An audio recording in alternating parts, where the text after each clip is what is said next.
There we go. Completely accurate title.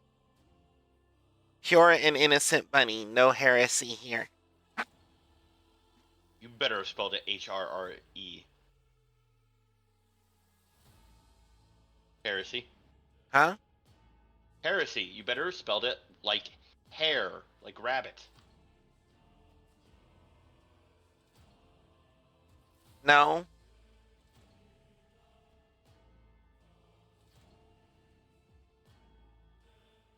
It's definitely heresy. There's just no heresy.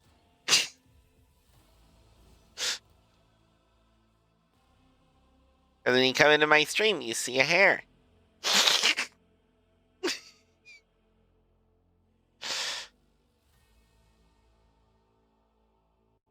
Ah, so the Quirrell used perfect dodge, but I have a level 75 monk helping me, and you can't dodge. You can't perfect dodge counters.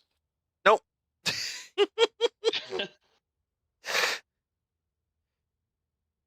Monk was so much fun in 11. Also a pain in the ass, depending on what you were fighting. Mm-hmm. Because there were some things that basically just could not touch you. And then other things that they could not touch you until they did. And then it hurt.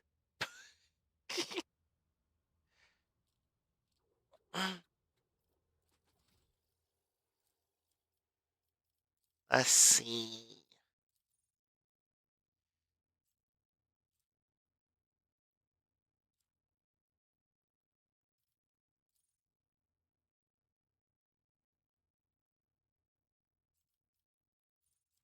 I will say commanding voice sounds appealing because it increases the range of my ossifer abilities. The range of Mm-hmm. my like the stuff I can do. Uh, Yeah.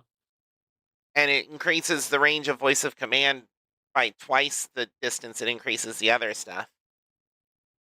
So I can be further away when I give orders. But so far that doesn't actually seem that valuable. It'll be valuable later. I mean, the maps we've been fighting on have not been terribly big. There's definitely larger maps. Mhm. And I mean, I'm guessing also there might be longer range weaponry I can get later and stuff. Yeah, we have not even seen sniper rifles yet, Yeah. but there are definitely sniper rifles. Cuz I want to still be close enough to shoot them. Drive me closer, I want to hit them with my sword. Yes. I mean that would pretty much literally be it if I went Blade Dancer.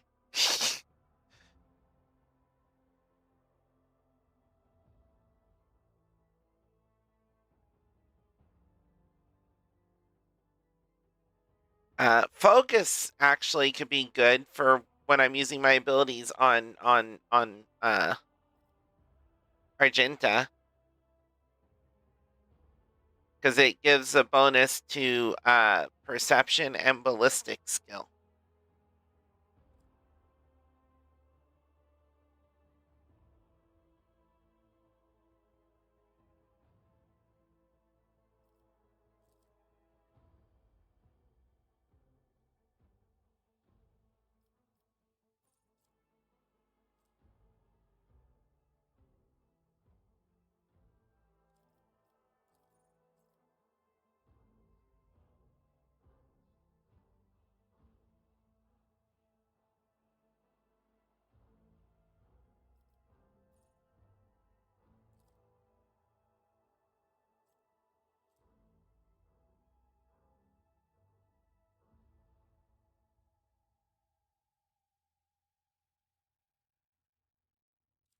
Steel Resolve would help shore up my resolve since if I don't have an ally standing next to me, my resolve is lower. But I'm not sure how useful that really like it affect I know it affects momentum gained at the beginning of each turn or from killing an enemy. But like I don't know if it'd be worth taking Steel Resolve here for a +3 resolve. Not really. Resolve is Okay, so those, I forget what they're called, moments of glory and desperate moments or whatever. Mhm. Uh, so if it goes to like beyond a certain point up, then you can execute a once per combat per character really strong move. Yeah, the Or heroic stuff based on the yeah, heroic acts you can do if your momentum's high enough. yeah, or if it goes really fucking low, you can use a desperate act, which is a slightly weaker version of that, which also has penalties. Mm. But the whole idea is you will take those penalties just to try to So claw yourself out bu- of the terrible building position you're in. momentum quickly is good, but 3 If you resolve isn't necessarily worth it right now. Yeah, 3 resolve is not going to make a big difference. Also, one of the quote unquote problems with going, hey, I want to build resolve so I can have some heroic moments. Um, Once you've run through the heroic moments on all your characters, there's none left. Granted, Mhm. fight's probably gone on a little long by then, but still, Yeah, you only because have so many you can each even one do. costs additional momentum, Hmm. each subsequent one. But yeah, do we even have any heroic acts right now? Yeah, we just got them at level 3. Okay. Yours is to like give somebody an extra turn and like severely buff them. I think they also get movement points or something. I don't know. So finest hour. Yeah, it's a yellow icon, right? Yellow icon. Uh, e- e- I uh yes, it fine. and bring Sorry, it down are both yellows sorry. backgrounds, so I don't really know. I looked at the stream. Yes, finest hour is. It would I make mean, sense that it would be because finest hour and bring it down are basically the same thing, except bring it down uh only it just gives them an extra turn with 2 AP and no MP. hmm While finest hour gives them an extra turn with full AP, full MP, and no attack limit. yep. So Which is great when you then give it to, for example, Argenta, who mhm, uses abilities to lower her AP cost for attacks. yeah. Um Also, if you uh, finest hour somebody who's under voice of command and they kill a target, it's +10 momentum. So even no, though you that's just bring it spend a whole down. bunch, sorry, bring it down. Yeah. But still, it's a whole bunch of extra momentum to try and get more finest hours. I am on Rogue Trader at the moment, so whenever you're done with that selection, you can uh, Okay. set up the co-op and invite me.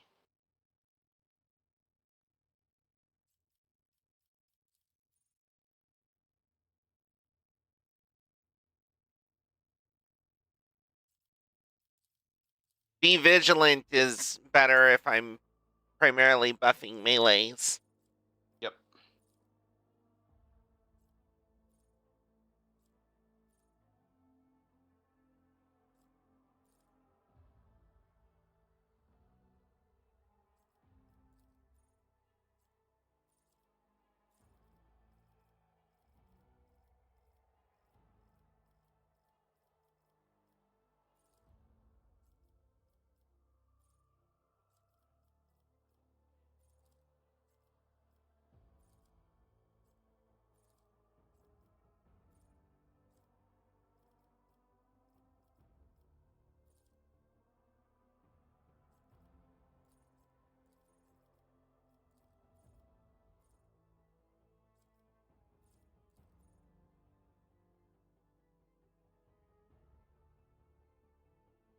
By the way, I will say some defensive talents are in order at some points. Mhm. It will not die is, I think, the equivalent to like toughness or something.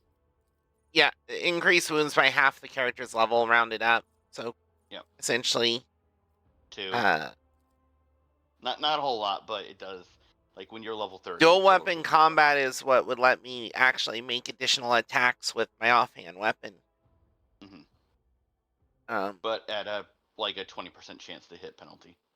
yeah, minus 20 penalty to weapon skill and ballistic skill and cost plus 1 AP. Hmm. Uh,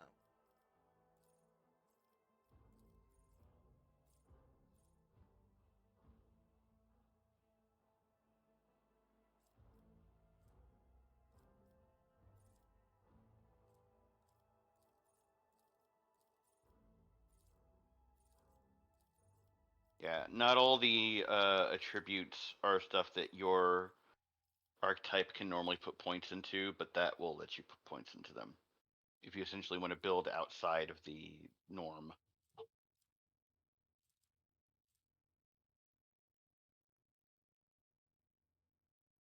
Okay, I have 25 willpower because I have -5 from my origin.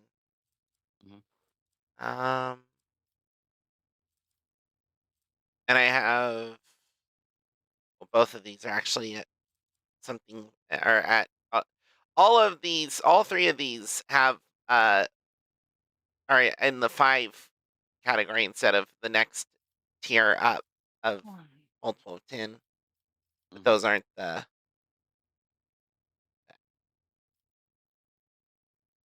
things that the characteristic training is for. But theoretically, the characteristic training willpower to bump me up by 5 or to cancel the -5 basically wouldn't be But terrible. it's not really that important. It's not. It's But essentially here's giving you a the other skills. it's essentially giving you a +1 to your willpower bonus, which is not necessarily worth a talent, I think.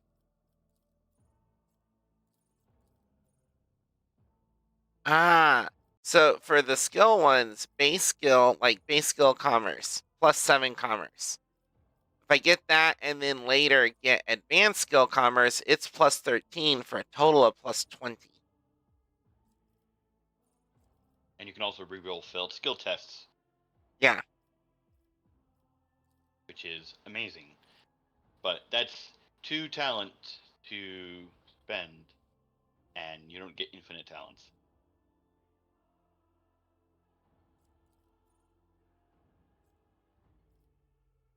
If the noble and the servant are adjacent to each other at the start of the noble's turn, they both gain temporary wounds equal to the servant's toughness bonus or noble's fellowship bonus, depending on which is higher. I'm not sure I would take that because while that does sound nice, your backline and the people you tend to be tossing on tend to be frontline. You are maybe only ever once next to each other. After that, you are. Argenta's the one I'd most likely put it on currently, but honestly, it would mostly just help her deal with me accidentally shooting her. You're just doing your duty as commissar. which doesn't actually sound like her protecting me. It's just a random commissar moment from the noble. um,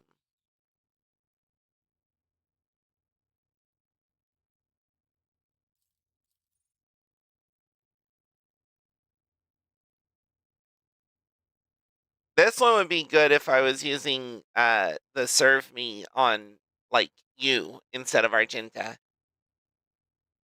I've stepped away from the computer. What is it? You go on. It's +2 movement points every turn for the noble's servant. Yeah, in the last combat, my character actually didn't do a damn thing because I couldn't get into melee range before the rest of you all just fucking mulched them. But I think I took something for movement on my level up, so you doing it for yours would probably be overkill. Mm.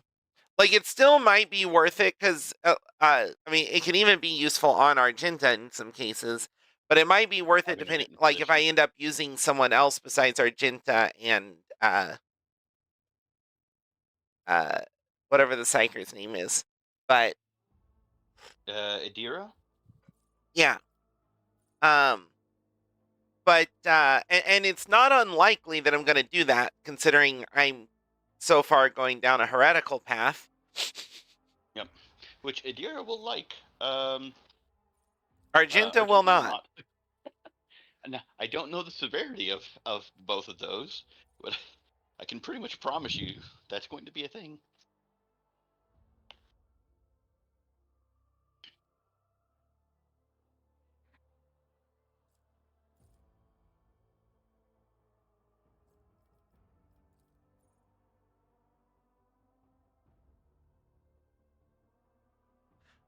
Here, this would be better than the willpower training.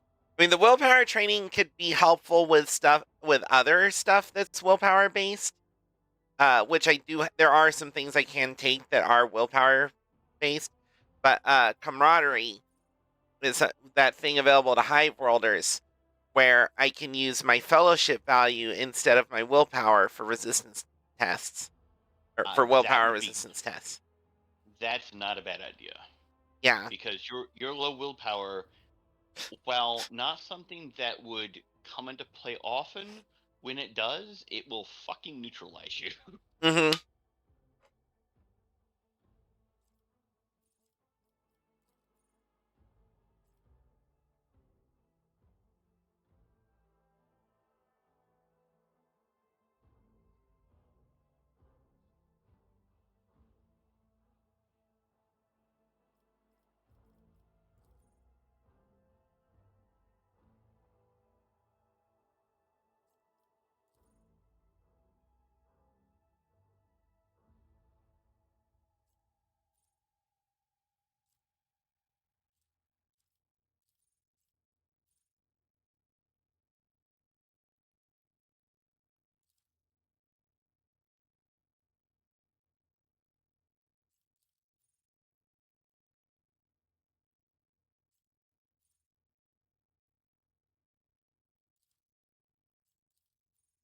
Leader's assault. Whenever the Osfer makes an attack, they gain +5 fellowship until the end of combat.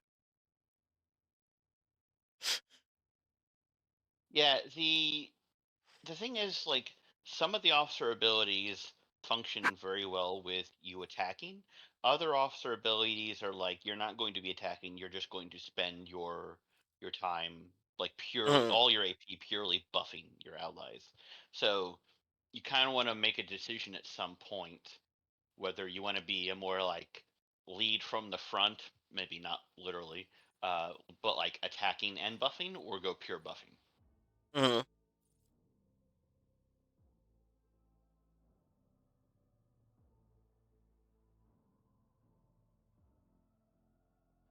I have pizza rolls that are calling my name, so I'm going to be listening, but I'm going to mute myself. Oti.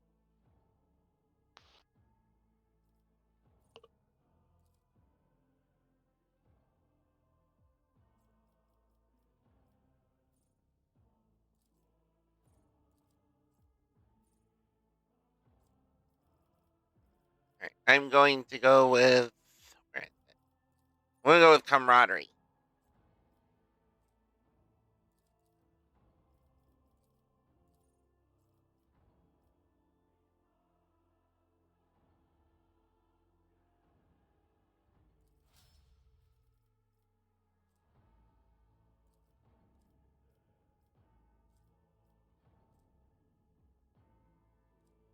There. So now I can use my 50 fellowship instead of 25 willpower for willpower resistance tests.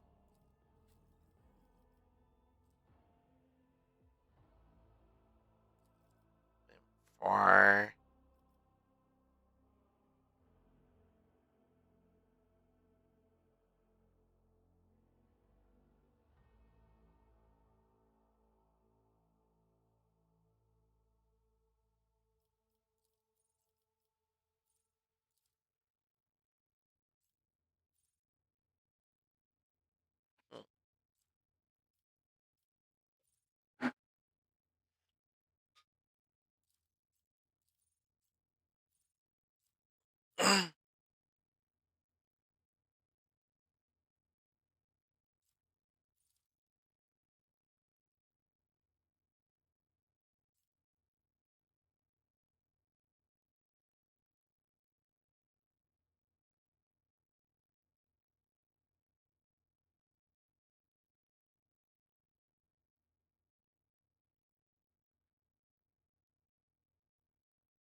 Features.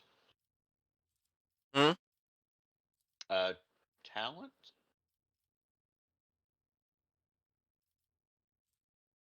There it is. Humanity's finest agility. Last one in that thing. Ah, there we go.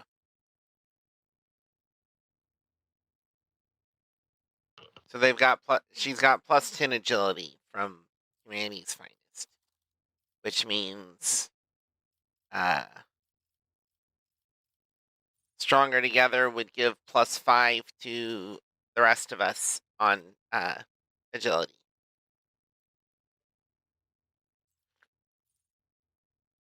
So I don't know if that would really be worth it. No. My character uses agility, but in general, I wouldn't say that's worth it.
Oh, camaraderie would give her +9% more damage to enemies just for having me standing next to her.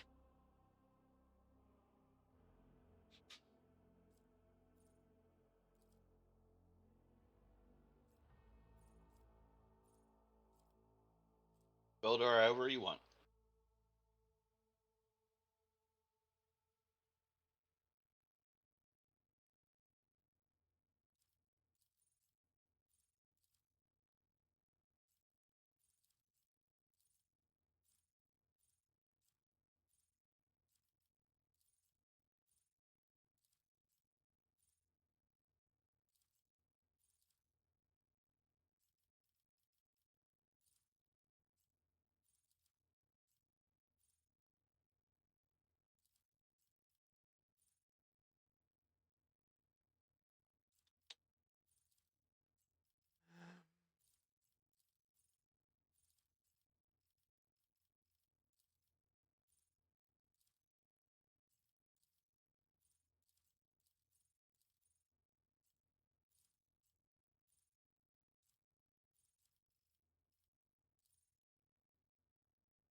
Honestly, no heresy sounds good. Imperial world characters gain +10% critical hit chance and +10% armor against Xenos and demonic creatures. Their allies gain half the bonuses of no heresy. I just don't know if how soon it's likely to actually come up. I'm not going to say how soon it comes up. I will say our ship is still in the warp. Yeah, that's kind of what I was thinking. And I mean, even if it doesn't come up right away, it should come up eventually, and it does benefit both her and us. I will also say, while I have not played the whole game, I assume Xenos and demonic creatures are probably going to be some of the strongest threats we face. Yeah.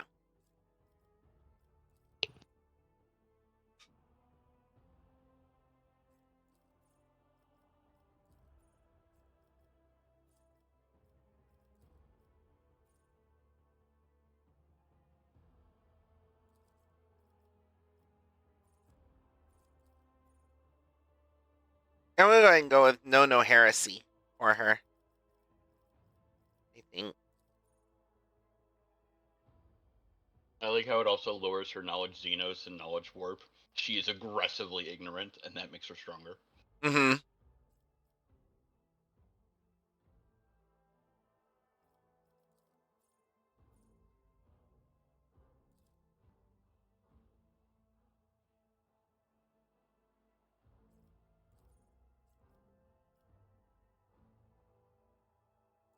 I do like the idea of trace the trajectory along with bonuses to Mm-hmm. cover she can take.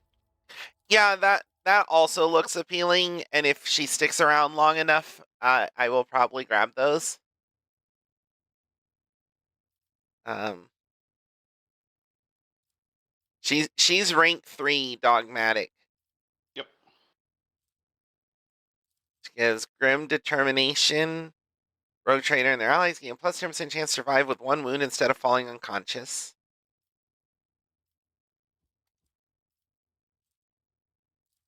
Now I assume them having that gives it to the party, but I don't know. Mm-hmm. Like the way it's worded, it should, but they're not actually the rogue traders, so Yeah. technically, They might not give that bonus to the party. It might just simply be whatever your character is doing. That since you're our leader, you get to mhm. decide essentially the bonuses.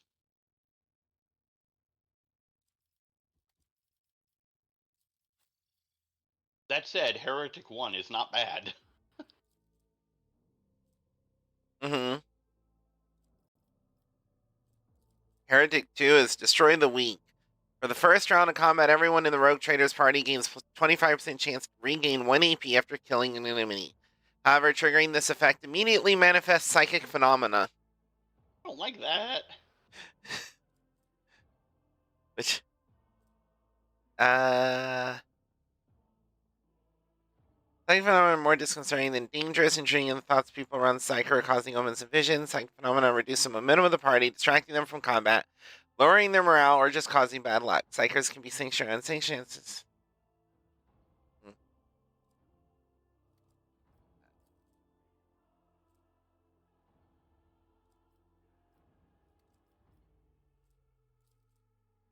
And 3 is Gifts of the Warp.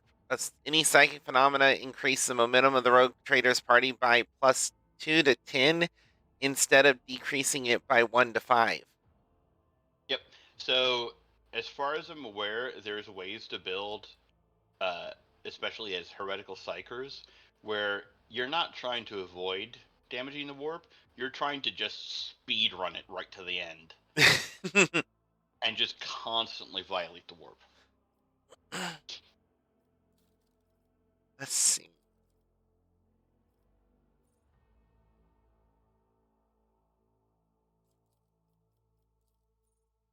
Fresh target. Whenever the operative attacks an enemy that is a full wounds, that attack deals 14% more damage to that enemy.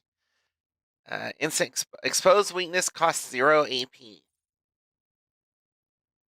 You also tend to just you expose weakness one stack. Oh wait, that is exposed. I'm sorry, I'm thinking of something else.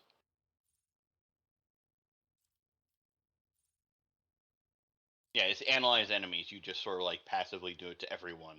Mm-hmm. Tide of Excellence. Whenever the operative triggers an exploit on an enemy, the operative gains plus 1 damage plus 2% armor penetration until the end of the combat. Weak body, weak soul. Exposed weakness also reduces an enemy's toughness and willpower by -9 for 1 round. And when you see blue numbers like that, mouse over them, it shows you the math for them. Mm. 3 times into bonus. Mhm. Ballistic calculation. The operative attacks target affected by the exploit from a distance of 11 cells or further. So that's for sniper Yeah, operatives. Yeah. operatives can make good snipers. Yeah, Combat insight with opposite perception of assist 10 or higher. They gain plus 1 AP and ignore an enemy's deflection. which essentially means having a perception of 100 or higher. Uh, if the target of an analyzed enemies has 2 or more exploits, the target suffers plus 1 additional exploit. which also does count for the passive every round anyone you can see thing as well. Yeah. So basically, once you're a little ways into the fight, it starts really compounding it. Yep.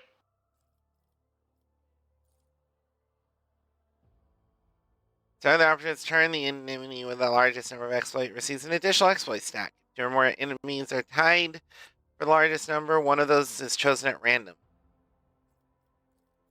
Now keep in mind the exploits are only on attacks that operative is doing or Mm-hmm. something.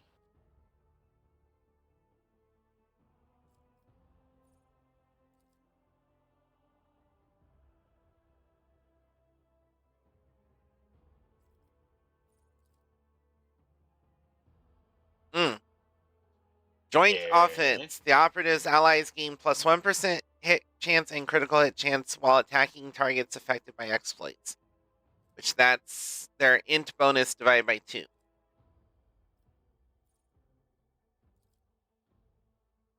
Offensive pattern prediction. The operative suffers 8% less damage from enemies affected by exploits. Passive learning. On their first turn in combat, the operative randomly distributes the same number of exploits as when using analyzing enemies among all enemies in a 10-cell radius around the operative. At the start of each of the operative's subsequent turns, they distribute half as many exploits among all enemies in a 2-cell radius around the operative. That's a like in-your-face melee operative ability. Mm. Enemy affected by exploit within 5 cells attacks the operative or their ally. The enemy suffers plus 1 additional exploit. Operative not move this turn, they deal plus 1 damage with single shot attacks. Operative inflicts an exploit even on enemies which are out of the operative's line of sight at the start of the turn. That can be useful. Mm-hmm.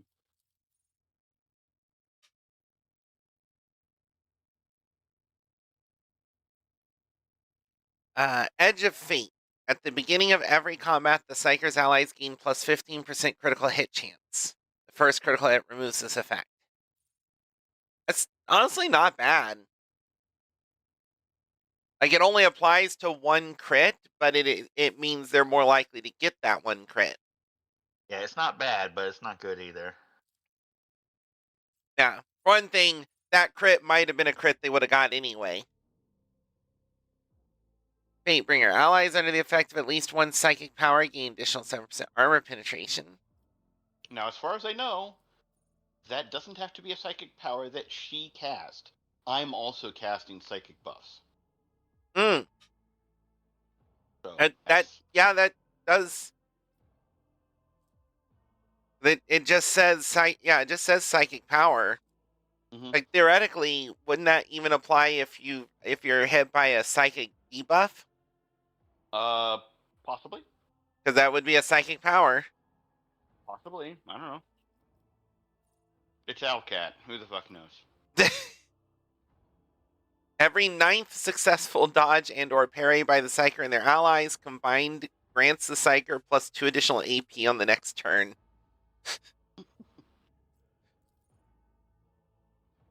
By the way, keep in mind that she has an ability that increases somebody's dodge, so Mm-hmm.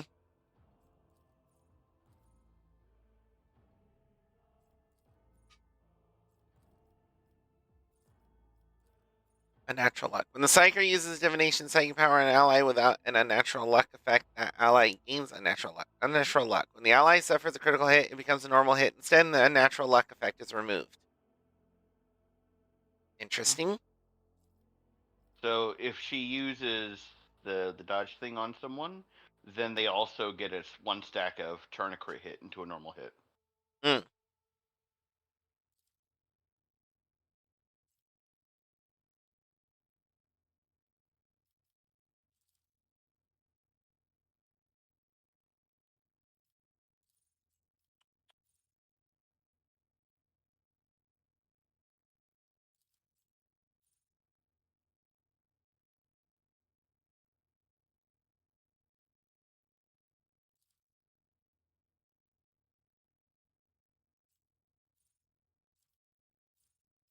Pain channeling.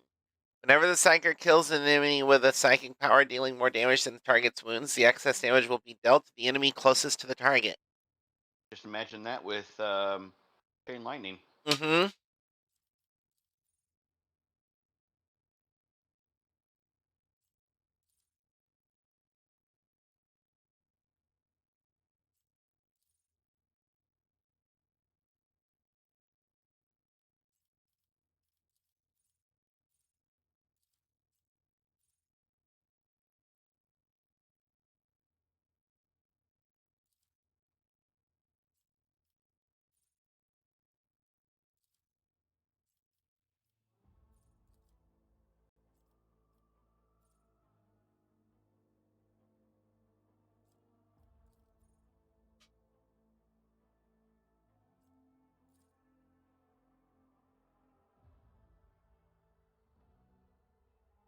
Forced reality. Usage of a heroic act by the Psyker decreases veil degradation by 3. Yeah, but you're not going to be using Heroic Axe that much.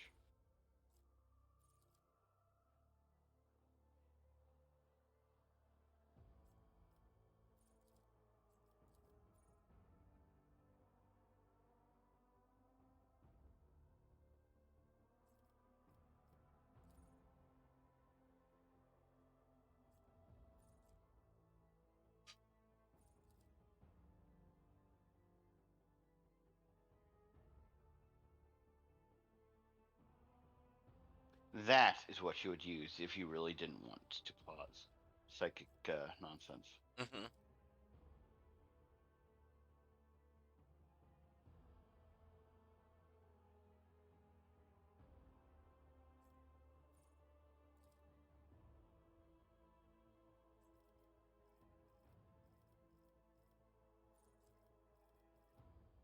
You're seeing a couple things every now and then where it's like, oh, if Perils of the Warp happens, something good happens. Yeah, that's really fucking, that's tempting fate.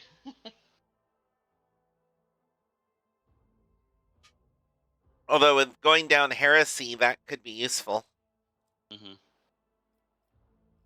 Um, But yeah, with Adira, at some point you'll have to decide whether you want her to go more operative or more psyker. Like operative will benefit psyker, but going more pure psyker is also not a bad idea. Going pure operative is also not a bad idea, but it's going to be definitely a different playstyle.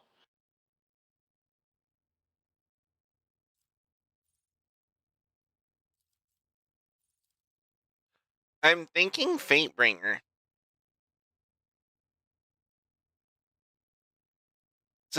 Especially since currently we've got 2 Psykers that can put psychic powers on people. hmm And those last till the end of combat, so Mm-hmm. not a bad idea. I'm going with Fatebringer.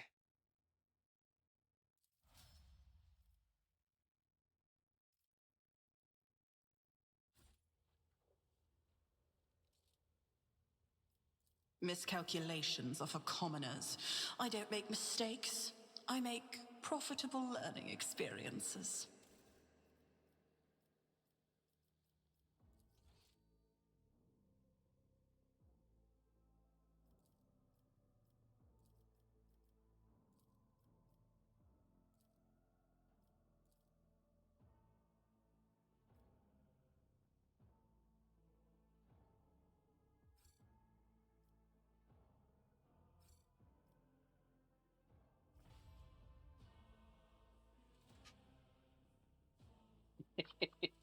Now, well, I joined your game, and then I left and joined your game. I noticed that. It was a little weird.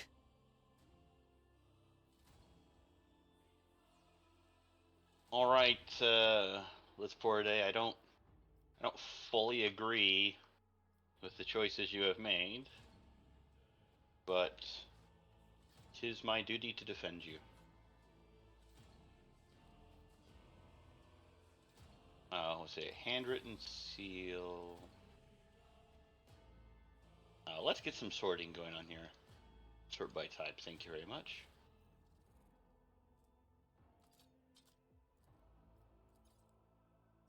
Okay.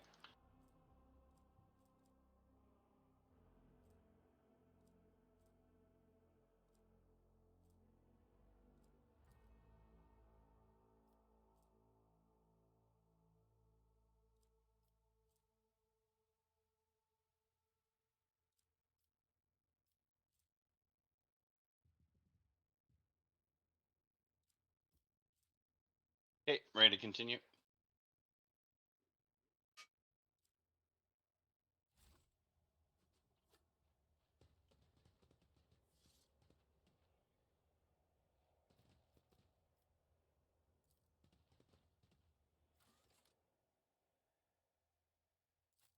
To Double H. Everything is fine. Yes. The center console has a lore warp thing.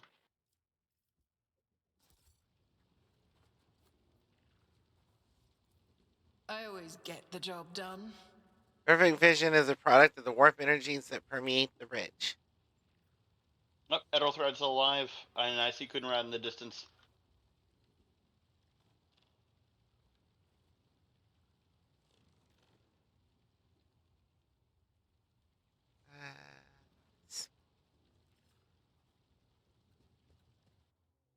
The first sacrifice opens the eye. The second sacrifice draws its gaze.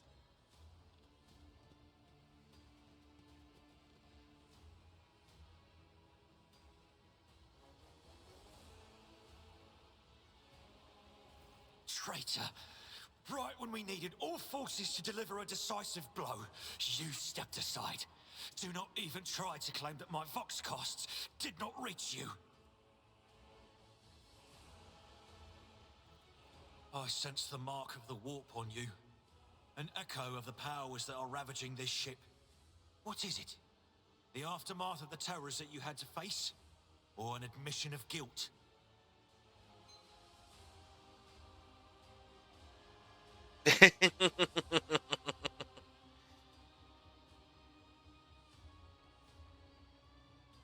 And a merry fuck you too, Edelthrad. I have a sister of battle at my side. What suspicions could you possibly have? I cannot vouch for your actions. Whoops. What transpired on the officer's deck? Let us leave this conversation for another time. Master Edelthrad, it is with great sorrow that I inform you that Lady Theodora von Valancius is dead. What? You? This is your doing. No? Master Edelthrad, no! We have remained in each other's sight ever since we broke free from Kunrad's schemes. The Lord Captain was killed by another's hand, and by the Golden Throne. I can surmise whose hand it was. No matter what ritual Kunrad is performing there, the warp is too strong. I cannot withstand it. I feel my body changing with every second. The warp is ringing in the air. This is the end. We will perish in the warp, along with the warrant and all the dynasty's heirs. The enemy of humanity has triumphed.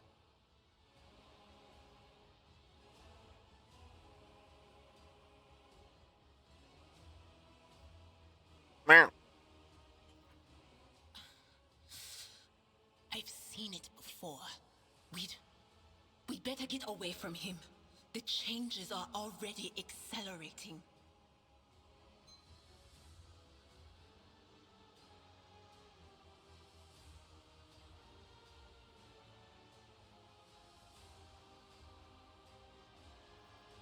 The ship can still be steered out of the warp, but we must first restore communication between the bridge and the navigator's sanctum.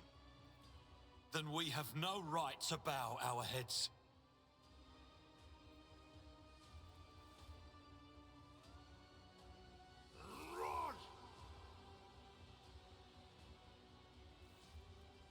You can see Kunrad Voigtver clearly in the gloom of the bridge.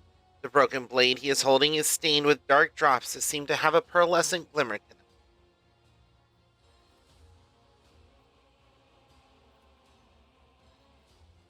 We are out of time. Oh. Hmm? So the last player has left the co-op session.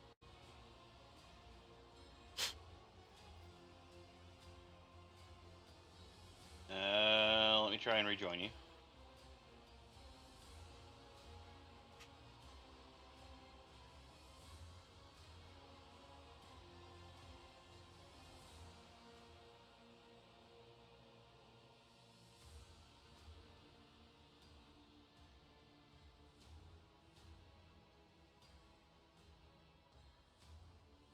I'm not given the option to join your game.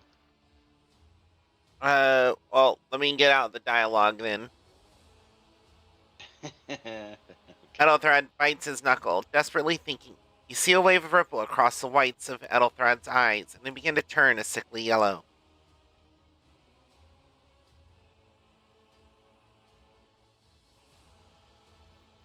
Three.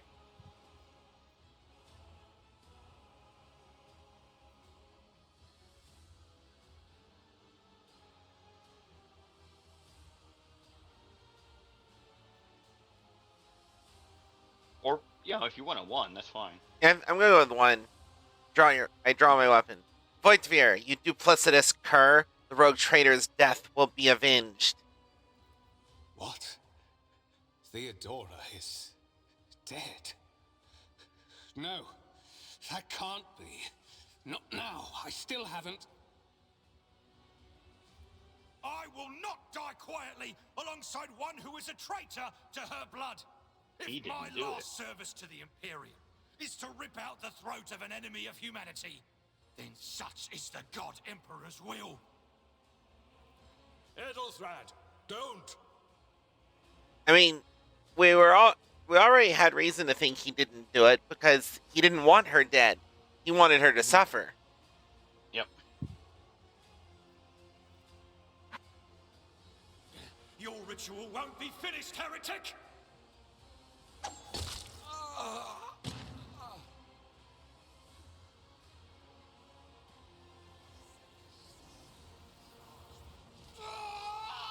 Well, sucks to be Edelthrad. Then again, he was a psyker. That kind of just goes hand in hand. Suffer not the heretic to live. That is a chaos spawn.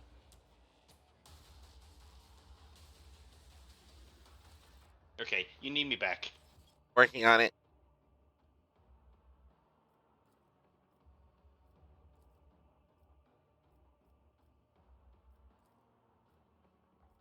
Now I can join your game.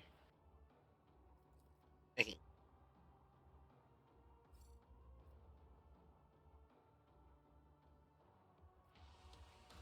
And it should just do it from right where we are. Yeah.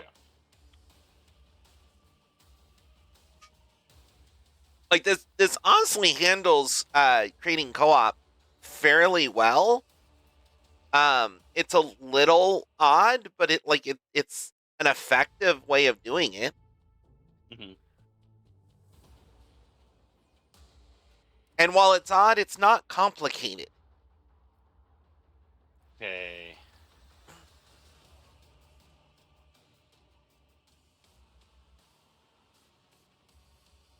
Actually, stay on this side. Actually, I'll go over here. I'll take all the cover.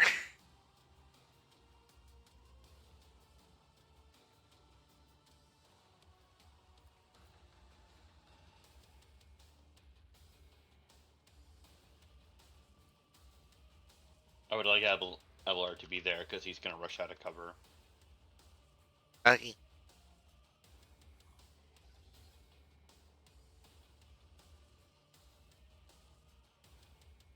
I'll start a deer over here.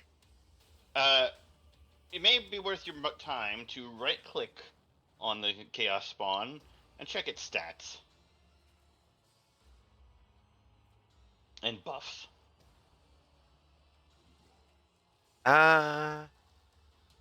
140 wounds, 75% armor.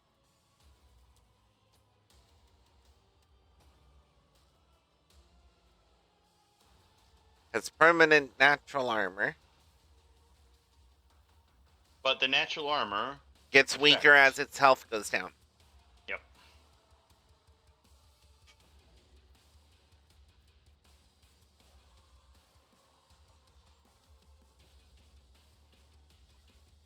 Toxic Spurt. Rending Scream. Devourer. The creature devours an ally, restoring 30% of the creature's maximum wounds. Yeah, and he's got a bunch of like disposable mooks around him. Right?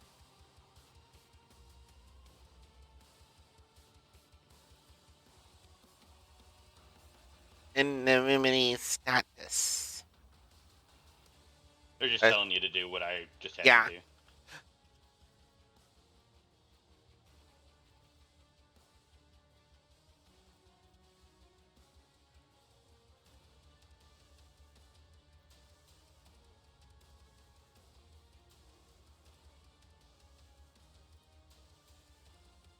Who, if not me?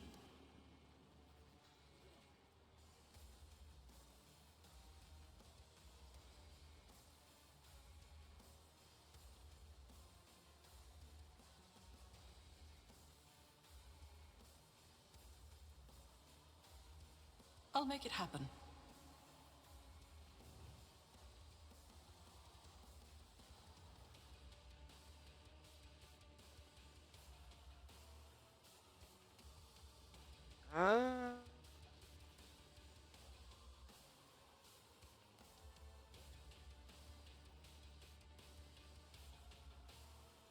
If you do voice of command her, try and go after some stuff on the right side.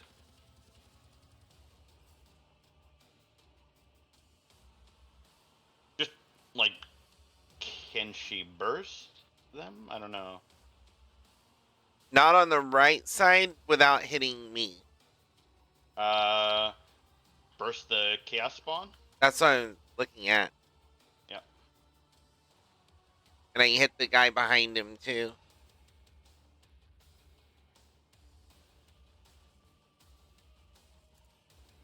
Eradicated. And she can also then use Furious Recital. And we'll pretty much have a heroic act immediately. Doubt is for the weak.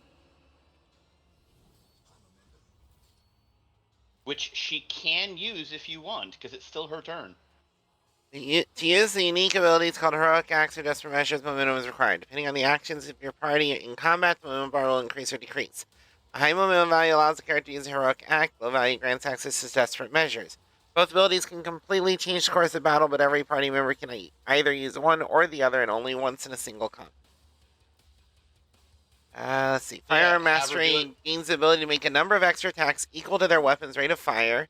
Using the weapon attack that normally costs at least AP. These attacks do not expend AP.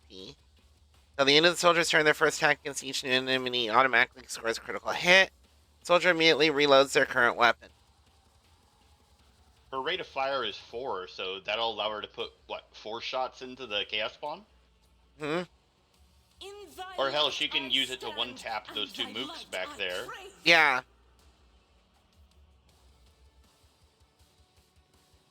Because if it devours them, that's not fantastic. Each strike is a prayer. Faith without deed eradicated. As the Emperor commands, none can escape the Emperor's I was judgment. gonna go after those. Sorry. Once again, my character won't be able to do shit. It was an easy one to take out, was the and thought. Put the last shot in the chaos spawn. Yeah. I'll do it.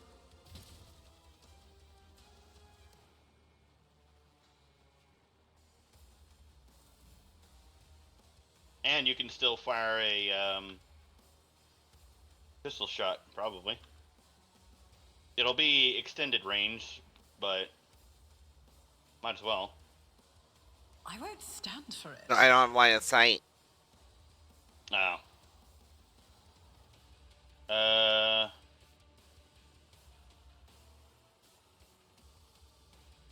Yeah, probably not.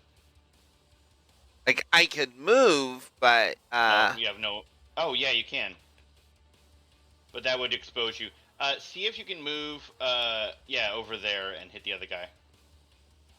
My gut tells me it's a No bad line of idea. sight. Yeah. Oh well.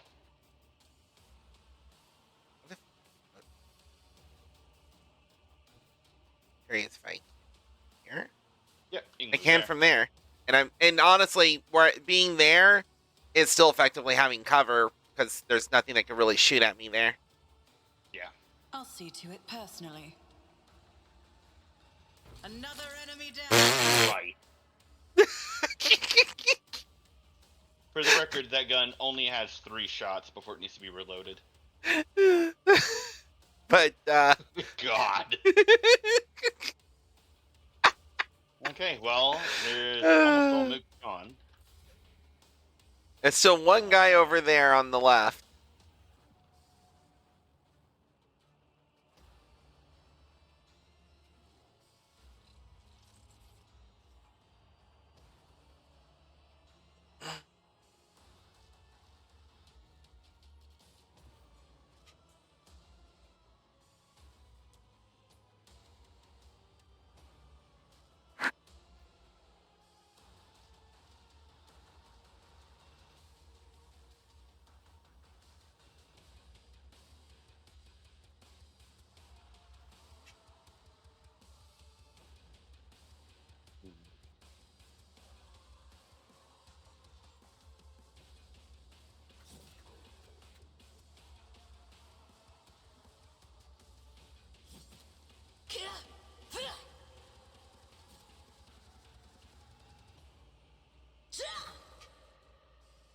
Did you hit enough times?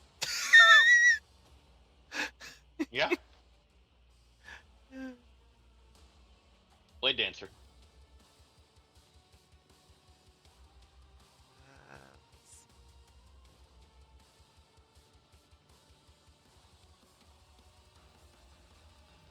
I'm just hoping my dodge is good enough.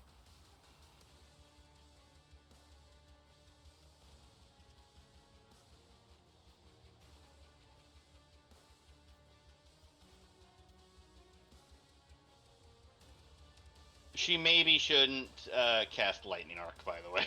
No, I'm just looking at what she does have. I would take a forewarning if she's willing. Yes. Thank you.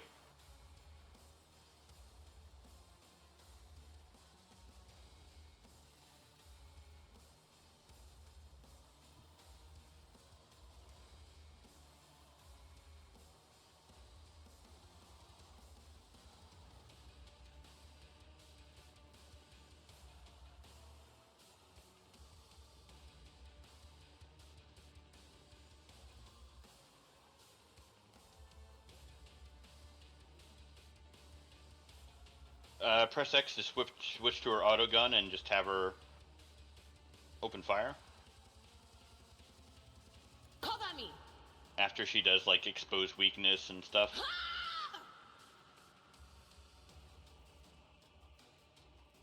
Well, yeah, if I expose weakness, that'll reduce 15, its 16, uh, 17. It'd be a reduction in dodge, parry, and armor by 17% until the start of her next turn. honestly seems like a good idea. Will do.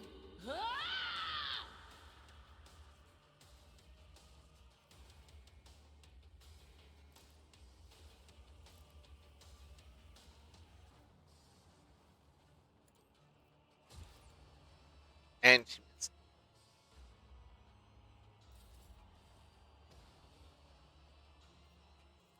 Well, it's got a lower dodge and armor, so.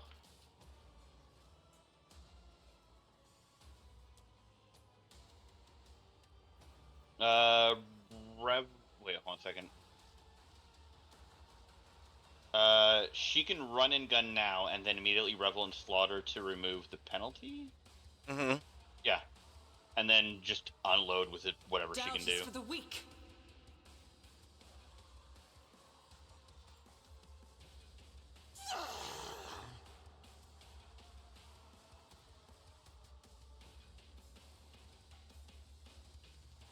Do single shots until it starts costing AP, then do the burst, and then do single shots. Because I don't know if the recoil penalty to hit affects. Well, we can find out if you want. You can do the burst and then single shots. I can check and see if the accuracy is affected. Oh, to see if the burst affects the single shot accuracy? Yeah, like do a burst, then do a single shot. Yeah. And we'll see if the burst, like, accuracy penalty carries over to all future attacks that round.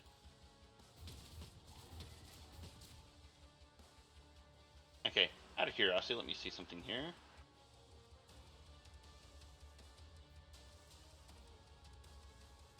%95 accuracy. Base. Yeah, burst actually didn't lower it by that much. What am I missing? Oh well. Okay, do a single shot.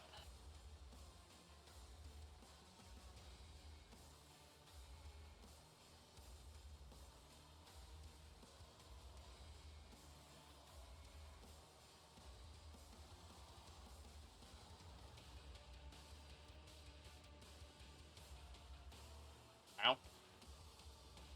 I was just looking at Oh. some stuff.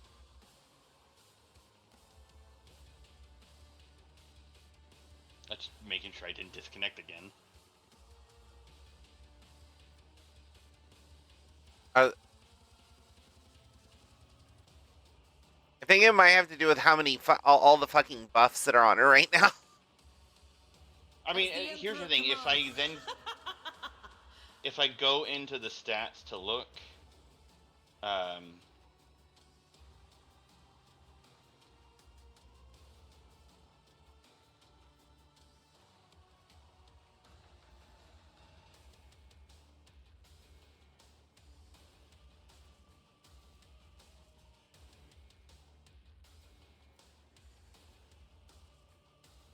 yeah, I'm not seeing a difference because it's got to be shown somewhere. I don't know. Maybe it's literally just too big of a target to miss with burst. Go figure.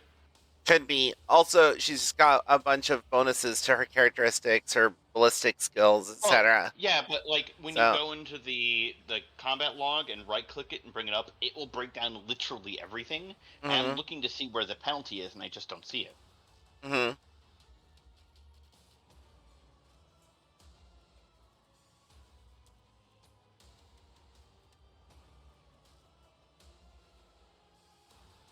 But, okay.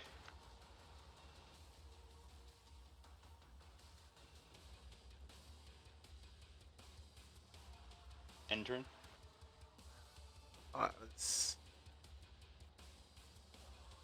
Burst minus 10%.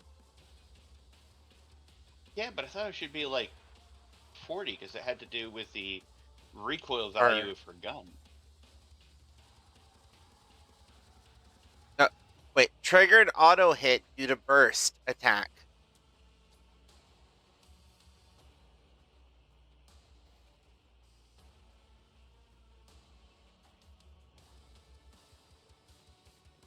Ah, okay. So the recoil effect. Okay, so when you burst fire, there's like a central small narrow cone, and there is two wider cones on the outside. So it's whether something has like a like accurate deviation or like wild deviation or whatever it is. Recoil is how much it will go to the side things, but it's so big that all of them were simply landing in it no matter what. Yeah. Cool.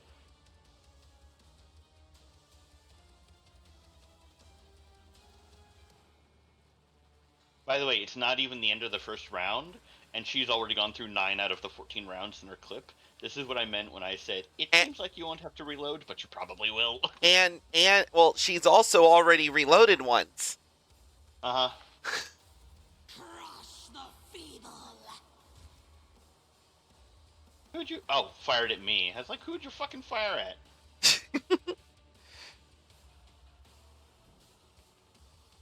Also, all these hits we've landed on the Chaos Spawn, and it's still got 101 wounds left.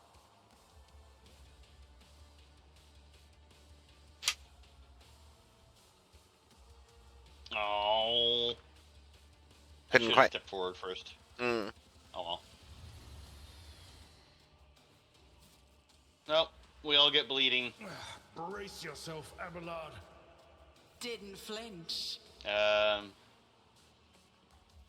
Sarah Danae and Argenta are not bleeding. Everyone else is.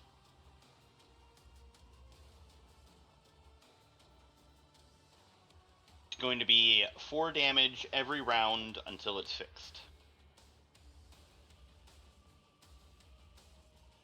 And it lasts for 5 rounds, so that's 20 damage.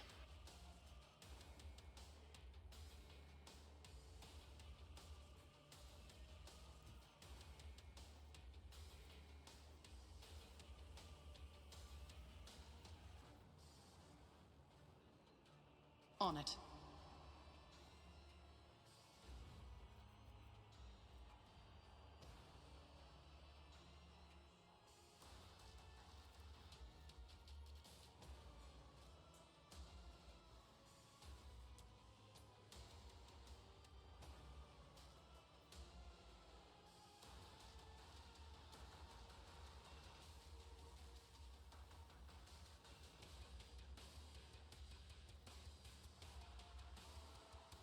Are you able to voice of command me?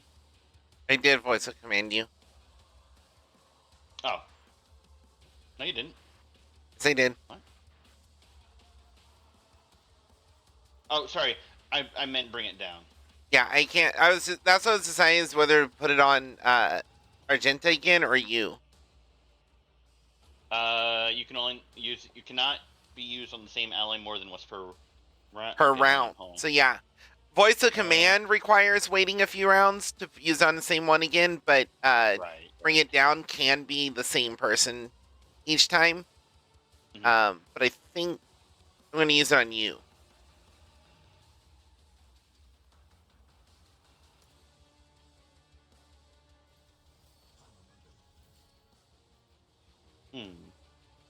And you've got a heroic act available as well.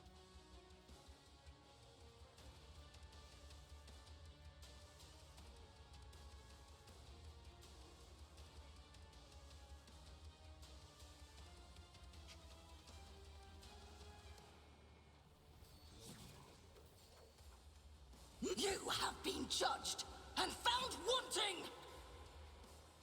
Let my fury rain down upon thee.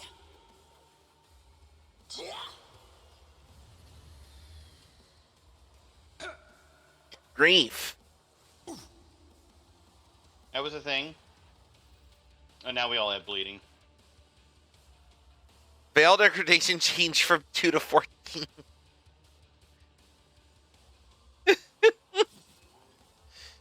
You have been judged and found wanting. Okay, back to your turn.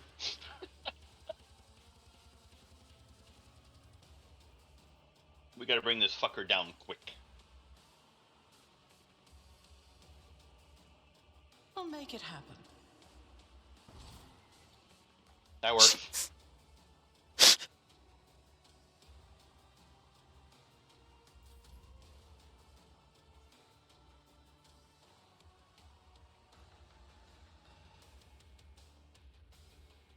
Cue SpongeBob moment. Want to see me do it again?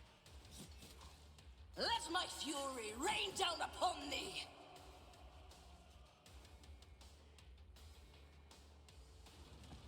Okay, that's a terrible idea.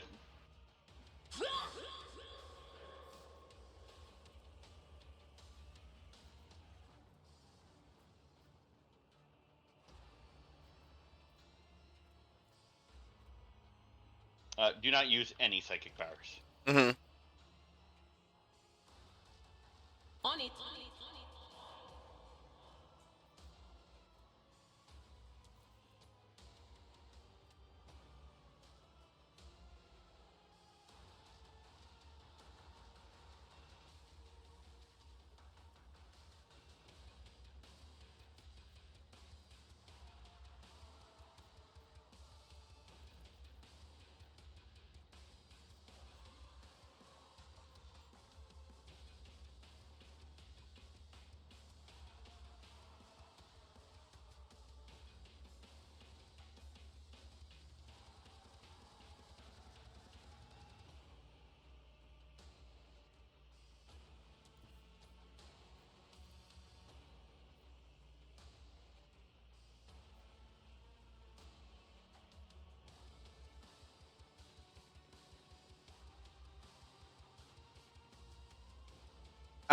You mind if I risk hitting out of Abelard with burst? The chance of Yeah, hitting that's him's fine. low. Abelard's fairly tanky. Okay. Don't worry. Low means he'll take them all. And by the way, yes, that armor penetration from Idira's ability does work off of my stuff.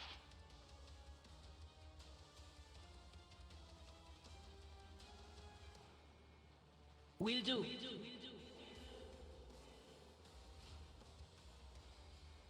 Oh, yeah, it's just her? That's fine.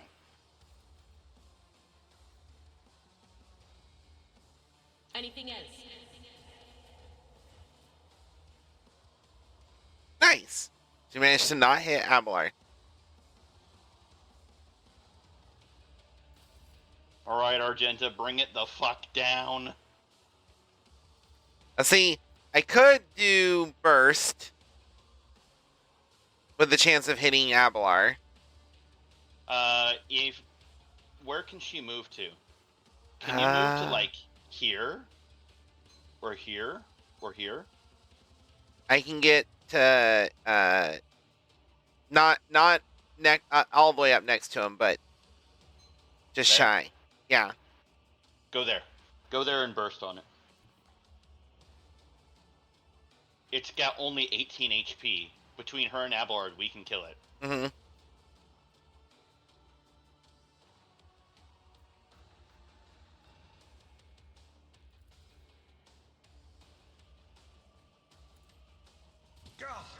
Oh, God's sake. How What the hell? Okay, well, she can run and gun and then do a single attack. I'll do it. I like how 3 of those went And in missed. Abelard. Yeah, Jesus Christ. This is what I was talking about Argenta early game. It feels like it should be powerful, but then she like, I don't fucking know. She's just like, fuck you, Abelard. I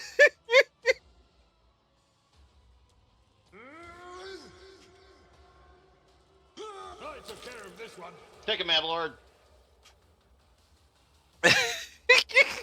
What's funny is because I moved her up like that, like she straight up turned to shoot him. There's 3 things to loot off this guy. Do we have who's iconoclast here? No one, I think, currently. I think Abelard is. Yeah, Abelard is actually, he's a mix of dogmatic and iconoclast, but he's more iconoclast. We got gloves of endurance. Whenever the wearer of these gloves gets an injury or falls unconscious in combat, their allies get a +1 bonus to damage till the end of combat. Um, And a blade shard. maybe Serdene? I don't know. But yeah, I think that cape goes to Abelard, because he... That's fine. I think he's probably the only one that can use it. Yeah. Gloves of endurance. Those make sense either on you or Adira. Yeah, I was thinking Serdene. Unless Adira's planning on blowing herself up. Not intentionally, but, shit happens. And we got a level up to do. We just did one of these. Mm-hmm. One quick save. Yeah.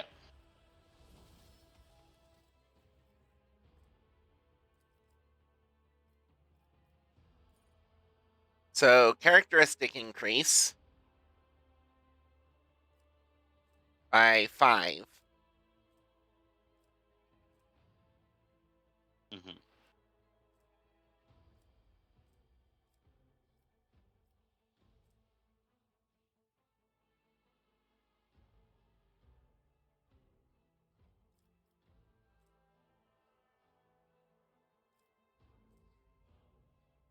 I'm thinking I'm just going to go ahead and go with Fellowship.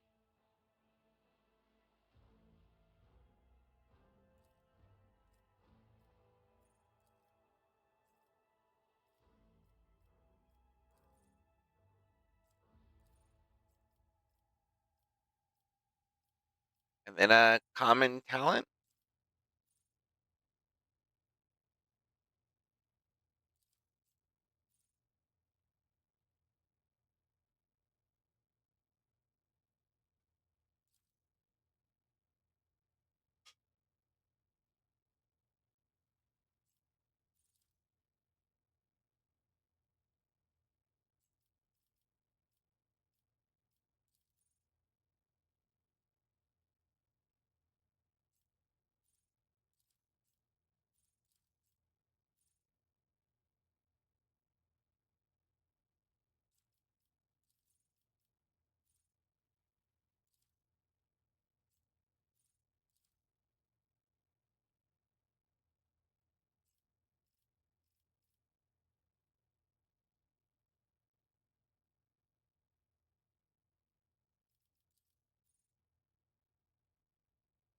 Oh, I could also get characteristic training Fellowship for a total of plus 10 Fellowship at this level.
I'm gonna grab you.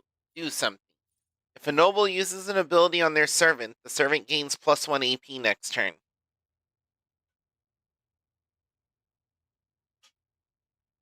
Which I think will actually let me give my servant 3 AP with Bring It Down. Instead of just 2. Which technically for Argenta could let her use Burst twice because of Running Gun.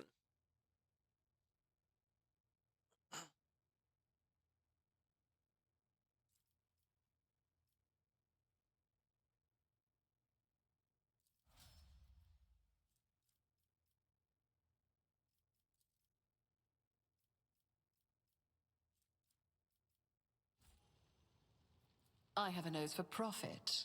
and a taste for adventure.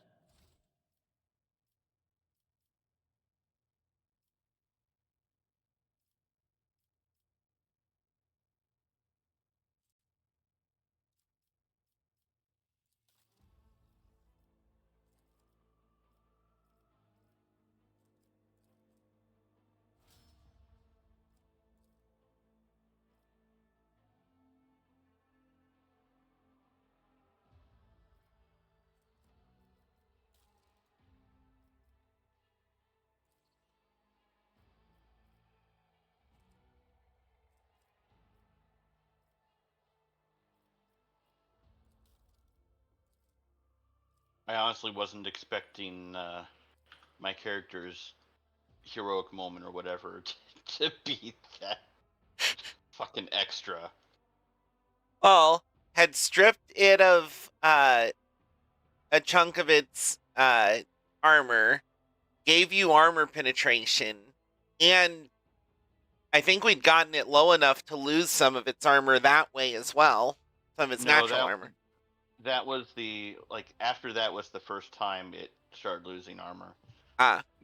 So it was just the amount of armor we'd stripped from it with operative shit. Mhm.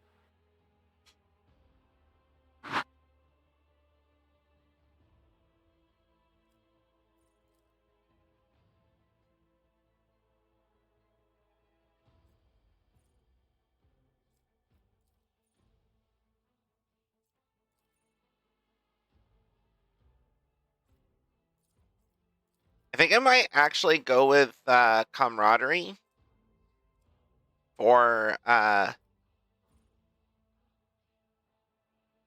Argenta.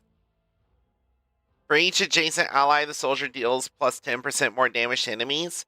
Because I honestly have reason to keep her next to Les Floridae anyway. Mhm. And as long as it's not a problem to group them up, because of enemies targeting with AoEs, having Les Floridae and Adira next to Argenta would give her plus 20% damage to enemies. Which seems like a good thing.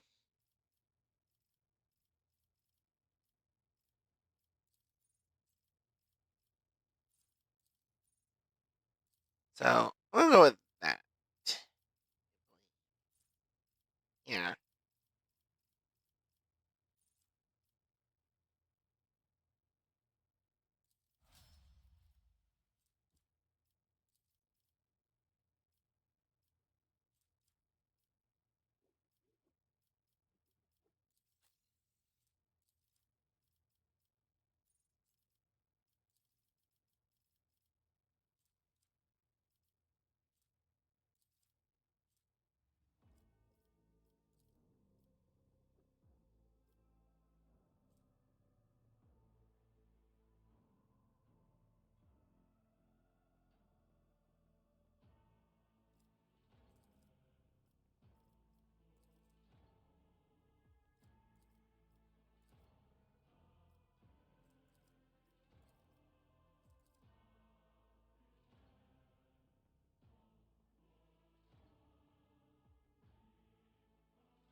Stabilizing factor, I really do think, is a good pickup for a character who's going to be doing a lot of psyker stuff.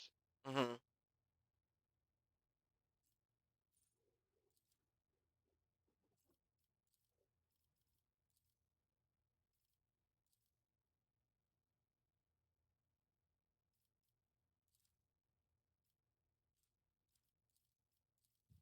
Oh, that reminds me, I need to check something here.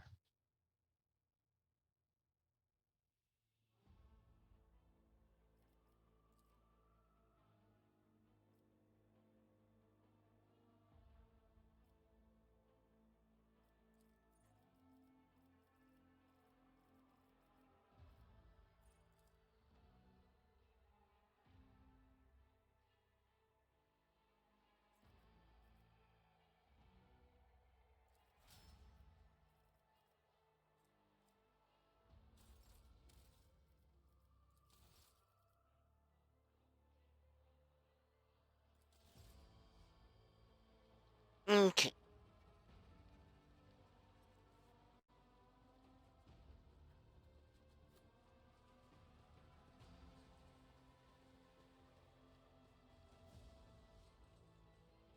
I don't think there's anything on this end of the ship. I think we need to go to the other end.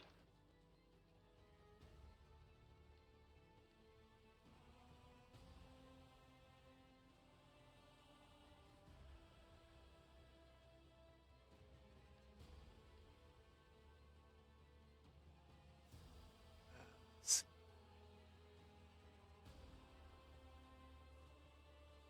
Coming? Just looking. Yeah, look.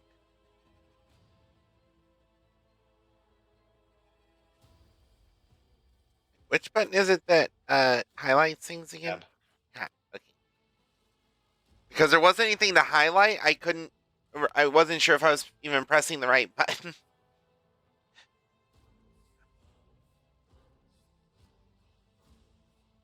I always keep my options open.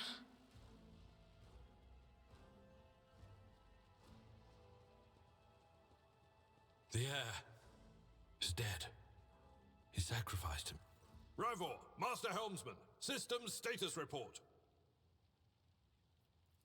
By the Emperor, it's the Seneschal, living and breathing. Oh, well, there's a tricky question. The old place is so overgrown with foul wickedry, we'll be scrubbing it off the vid screens for throne knows how long.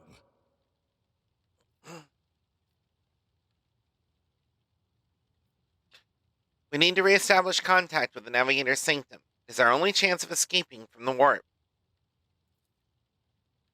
Your words seem to knock the officers out of their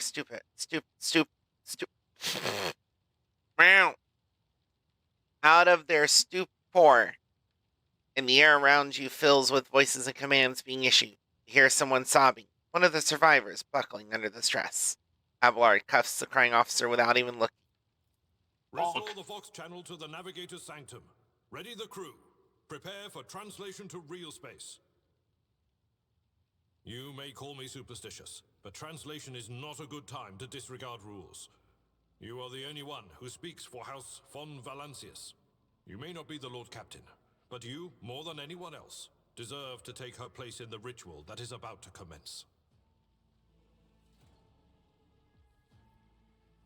What must I do? You people survive in here. So yeah, how did you people survive in here? Must have been Providence. It better have been the Emperor's, not someone else's. When they barged in here, the ones with the Master of Whispers, some officers charged them, but it wasn't even a fight. I grabbed whoever I could and dragged them behind the cogitators. Then, I prayed for our rescue. So they hid. Which, frankly, was the smart thing. Yep. Because they're kind of the people who need to still be alive once everything's dealt with. Yep. What must I do? Take the Lord Captain's seat. Order the final preparations. Wait for the officers to report. Oh, blast it all to the void. Translation is a craft, not something to be explained in a tick. Just go up to the throne, mistress. These people are about to do the impossible. The least they deserve is the solace of seeing a figure sitting in the usual spot. And please hurry. Every second we waste is a terrible risk. I am ready. Begin the ritual. Let me just walk through you. Not to either side of you, which is clearly open, but straight through you, as befitting my station. Welcome to Rook Trader. The image before you is hazy, swaying in sorcerous currents, invisible to mortal eyes, as if whatever is beneath this thin shell is constantly changing while still remaining the same. It has taken on the guise of Theodora, but the false rogue trader's eyes reveal the entity's true, surreal nature. One of Theodora's eyes is engulfed in otherworldly fire, the other, a vessel of ancient evil, pours into you. A voice seeps directly into your brain without ever reaching your ears, and this voice booms with all the horrors of the warp. Did you stand in the path of another's destiny only to steal it? You accepted the call of the primordial truth and claimed that fate as your own. So be it. I wove the threads of destiny and held out my hand to you when the flame arose in your path. You took it, and in doing so, sealed your fate. In the future, you will repay me for this boon in full.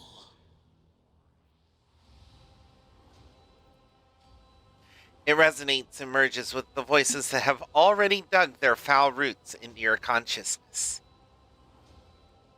A moment later, you realize that all these voices are the myriad manifestations of the same call that has finally invaded your mind.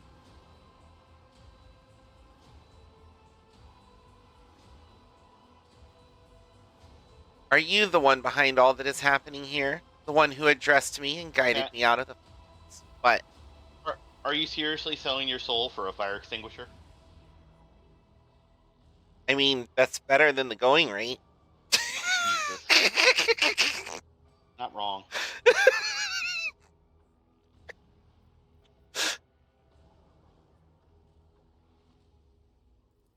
Indeed, for the boundless truth encompasses all. Merely one part of it reached out to you. And answer you did. You could become the new champion. The aspirant vowed to return with a trophy, a relic that could serve the edge of daybreak. That fate was assured, and the steps chosen. And yet, you broke the unbreakable when you took the aspirant's place. I see you. On the day when the final dawn rises over the Iron World, I see you by my side on that day. The day of my resurrection. I broke the unbreakable. That sounds like me. Yeah. Your image is woven into the tapestry of things to come. I am the will of the weaver of destinies, and today I will weave a new thread of elusive possibilities and fickle chances. The thread that will lead you out of the maw of irreversibility. The thread that will help you find the keys to salvation. The thread that will guide you and the weapon of our return to me. The path is set, child of the dawn. The thread is woven. Follow it, servant of mine.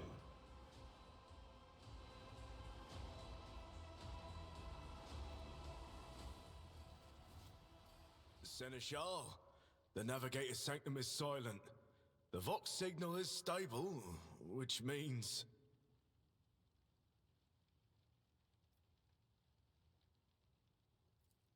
The navigator gave his life battling the storm that nearly claimed the Von Valancius flagship. We will honor his memory. along with that of all who died this day.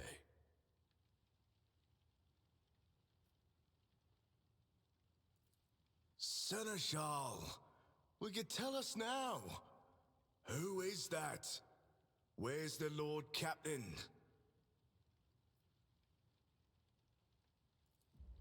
As First Officer, it is my duty to inform you with the greatest regret and indelible sorrow that Lord Captain Theodora von Valancius is dead.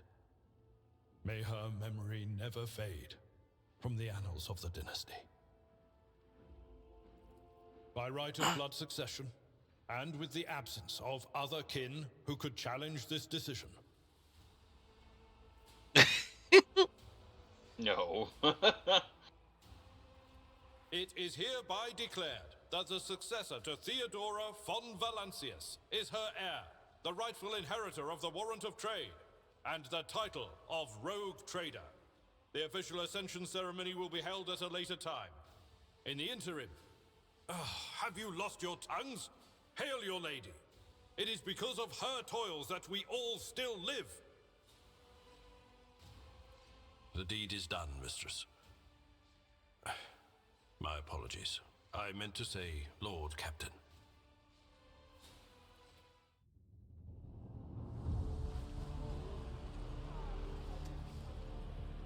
The treachery of the Master of Whispers was fruitless, but victory came at a great cost. Lord Captain Theodora von Valancius perished along with her heir, Edelthrad, and thousands of crew members.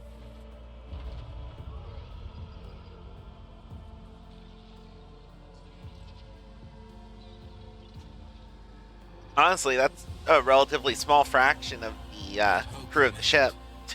For the second in line to the Rogue Trader dynasty survived. At the cost of many sacrifices made by the Lord Captain in the name of her own ambitions.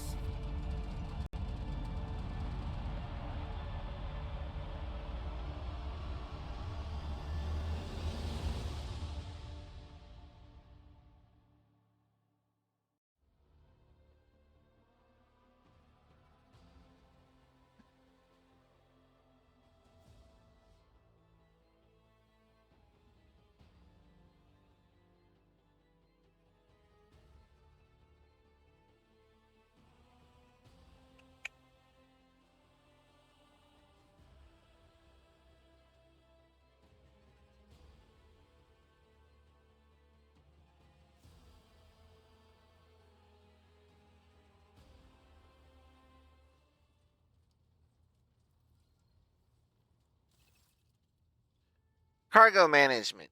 Open the cargo management screen to learn more about the cargo on your flagship, the amount, the types, and the percentage of cargo being filled up. On the cargo tab, you can see details about the items packed in each cargo slot. If you need to use an item that is already packed, move that item back to your inventory. Cargo is needed when trading with merchants. You will meet them soon. Deep shadows of weariness can be seen on Abelard's face. The old officer's eyes are keen. They rake over you from head to toe. He frowns, mutters something, and nods to himself.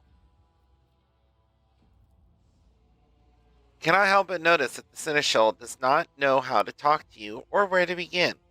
His hesitation brings an involuntary smirk to your face, as though someone else entirely is gloating at the old officer's confusion. Seeing your smile, Abelard pulls himself together.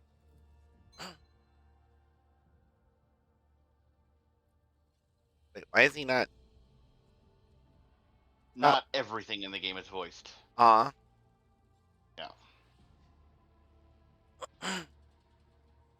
You must now hold your first officer's briefing in your new role as Lord Captain.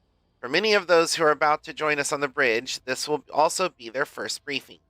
We sustained massive losses among the senior and middle-ranking officers. Some posts have had to be filled by the deputy's deputy, while others go unfilled entirely. And now the deck clans are deciding who will take over the leaderless crews.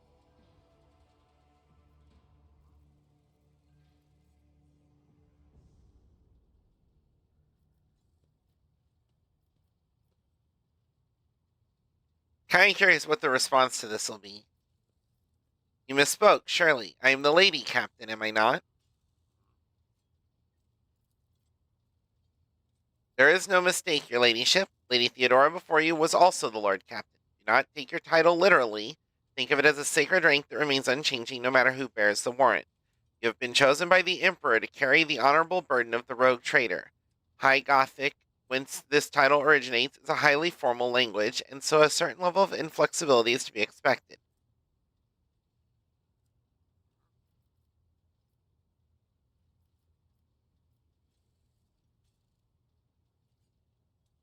How did we come to lose so many officers?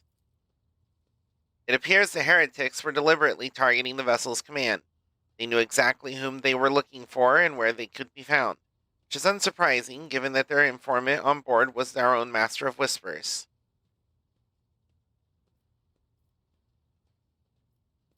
What is on the agenda for this meeting? Reports on the condition of the ship and crew. The Lord Captain is not usually drawn away from her important affairs to attend such routine briefings, but this is a unique situation. I'm still receiving updates from across the ship, and they are not encouraging.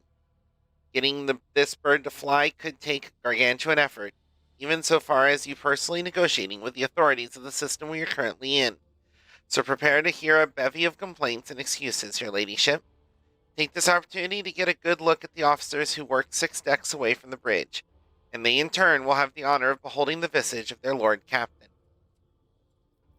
Have you succeeded in tracking down Voitvir? Abelard grits his teeth. No, Lord Captain. In all the commotion, his trail went cold. Our people are still on the hunt for him, and any mutineers who may still be skulking in the ship's many corridors. But frankly, I would not be surprised to hear that we are now one shuttle short. I'm afraid that it will be some time before he answers for all that he has wrought. I am ready to start the briefing. Summon the officers. With a gesture, Abelard relays the order to the adjutants at the far end of the magnificent chamber.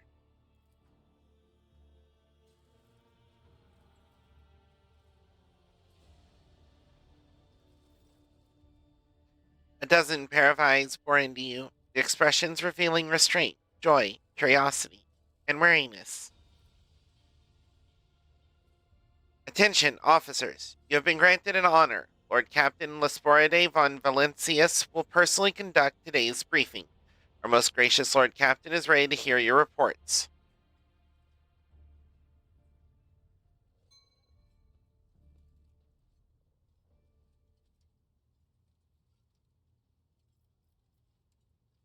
Perhaps you would introduce those present, Abelard. As you wish, your ladyship. Abelard points to a tall, slender woman whose body seems to contain as many implants as it does flesh. Vigdis Suri Atta of the Ptoleman line, our new Vox Master. Piece of technology used to communicate over short distances or to record sound.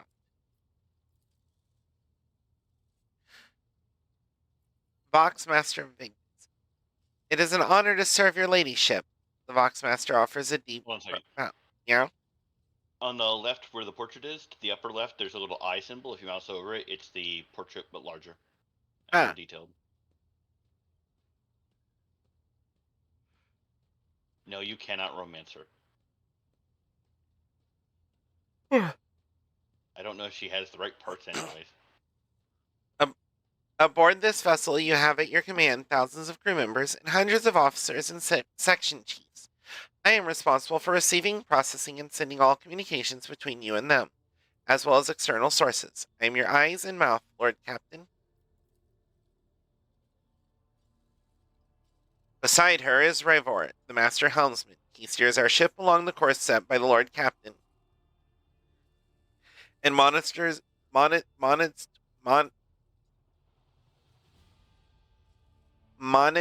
the void around us to ensure that we do not stray into an asteroid field or a pirate trap. The bearded man with pale, almost transparent skin, large, dark circles under his eyes, and a dour expression that seems hardwired into his face gives a sullen nod. Hail, Lord Captain. This here ship's as good as home to me, so rest sure she's in safe hands. I'll die before I let her come to any grief. We just got out of a lot of grief.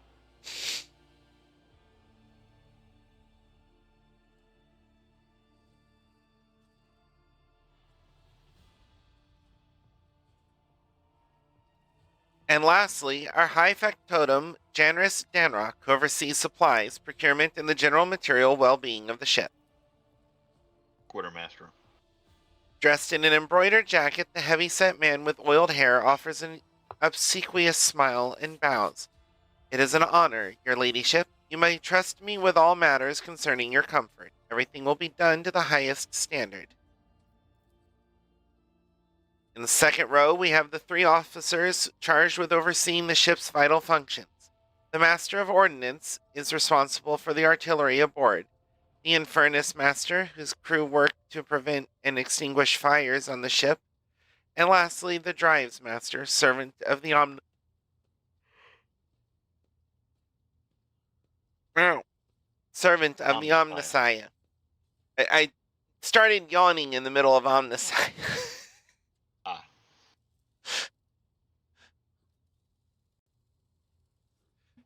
It's just really bad timing. The 3 officers salute you. The Infernus Master does so with confidence, while the Master of Ordnance betrays nervousness. The Drives Master offers a salute resembling a dance involving the complicated manipulation of all the tech priest's mechadendrites. Is that everyone?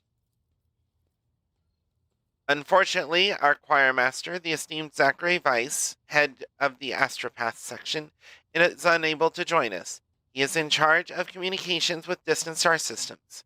Master Weiss has been in a trance for some time now, attempting to contact other planets in the Von Valancius Protectorate and inform them of Lady Theodora's passing and Kunrad Voitvir's treachery.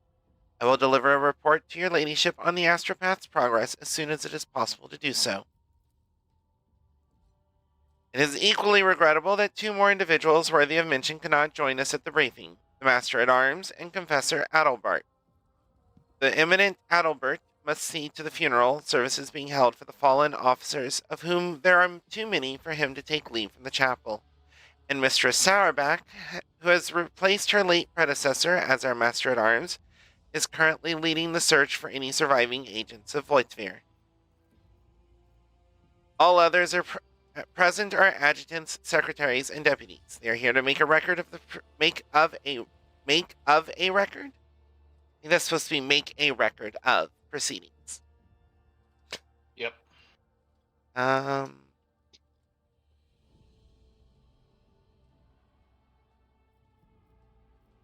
wish to hear the Infernus Master's report.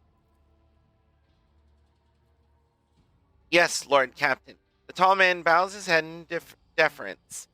I can report that all fires across all decks have now been extinguished. The preliminary damage assessment, in terms of material losses and crew casualties, has been completed. The results have been submitted to the Seneschal and the High Factotum. The post passed to him after the previous Infernus Master and his next 3 deputies expired in the line of duty. Abelard remarks in a low voice pitched for your ears only. The lad is managing well so far. He can take the heat, so to speak. High Factotum, what have you to report? We are toiling day and night to try that again. We are toiling day and night to compile a full account of the losses. The task will require next to no involvement from your ladyship. I will personally ensure that all damaged components are given into the tech priest's hands for attention and that all lost supplies are replaced. There is only one resource that I cannot replenish single-handedly, and that is people. We have lost more than 2,000 crew members, and unfortunately this number is not confined to the scum from the lower decks, which are easily replaced, but also includes trained professionals. We will be able to make up our losses in the nearest planet, Rykad Minoris. However, the planet, the whole system, in fact, belongs to the Winterscale Rogue Trader dynasty. We cannot simply begin recruiting on the planet without first coming to an understanding with the governor.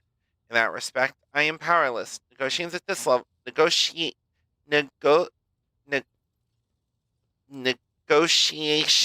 at this level are a matter for the Rogue Trader.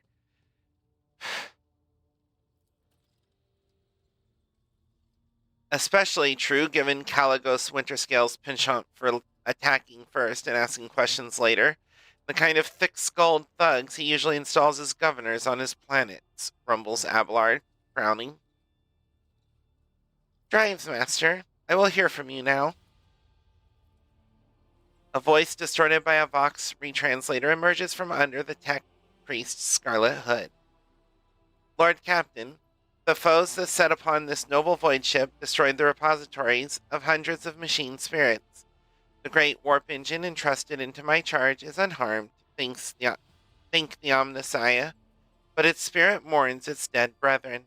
We have not yet identified a prayer protocol capable of assuaging its sorrow and anger. With great sorrow, I must also report that the Engine Seer Prime, Overseer, and Spiritual Authority of all tech priests on board fell in battle. The Magos was betrayed by the little flesh that remained part of him. A most terrible loss. There is no one among my comrades aboard whose experience and comprehension of the sacred protocols equals that of the fallen Magos. We require a replacement, and as soon as possible. I see. Thank you. The tech priest bows her head. Master Helmsman, deliver your status report. Right you are, Lord Captain. To cut a long story short, the outlook is bleak. The ship's sound, more or less, but without our Engine Seer Prime and Navigator who fell in battle, we have no way out of the system. If we try to set so much as a toe inside the warp, I don't know what'll happen first. Our warp drive being torn to pieces, or all of us melting into the bulkheads.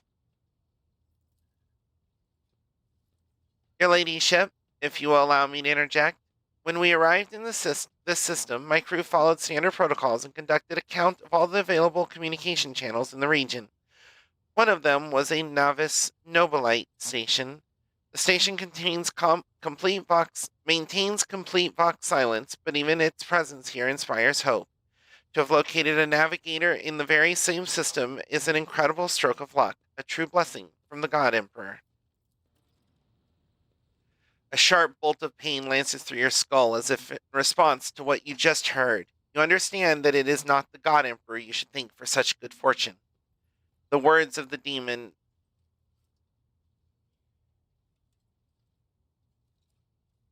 that appeared before you during the translation to real space echo in your mind. I am the will of the Weaver of Destinies, and today I will weave a new thread of elusive possibilities and fickle chances. The thread will lead you out of the maw of irreversibility, the thread that will help you find the keys to salvation. If I were you, I'd grab this chance with both hands, or else you'll soon be eyeing up asteroids to use as your new residence. In slightly less shitty news, we can go around and round this system till our heads are swimming as long as the promethium and supplies last. And if any thick as Grok's shit lowlifes come sniffing around, we'll be able to take them out. So don't you worry on that score. Master of Ordnance, do you have anything to report? The Master of Ordnance gives you a gloomy look. No, my job's simple. Maintain the arsenal and fire where I'm told. But just ask anyone. We've got no able crew, no Lord Captain. Master of Ordnance, you forget yourself.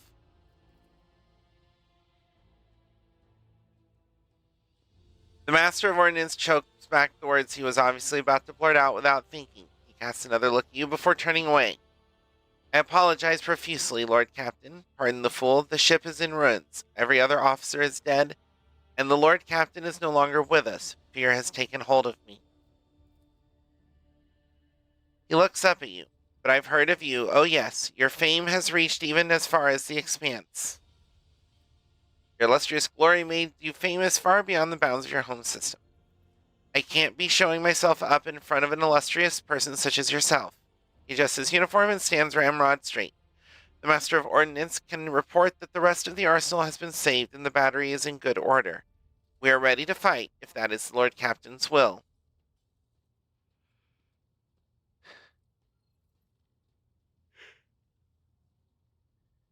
To summarize, we have sustained serious losses in crew members, and we require a new Engine Seer Prime and Navigator. Is this all that is preventing us from continuing the voyage?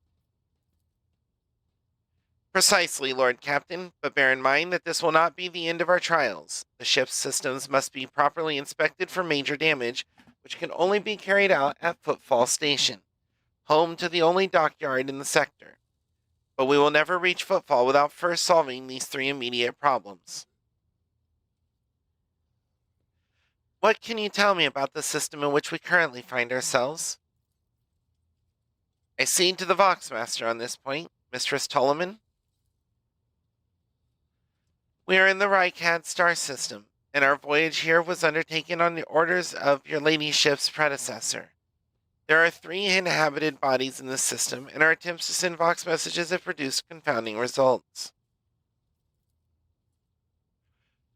The Navis Nobilite station has not simply failed to answer, it seems to be maintaining total Vox silence. However, we did receive a distress signal from the prison planetoid in the system. And Rykad Minoris itself is also not responding to our hails. But what is most alarming is that our augurs have intercepted signals from the surface that seem to indicate ongoing hostilities on the planet. The situation is not very encouraging, but without a navigator, a tech priest, and new crew members, we won't be able to travel anywhere. Therefore, we must go to the planet and the Navis Nobilite station and find out what the void is going on. Thank you for all your reports. Dismissed. The assembled officers salute you as one.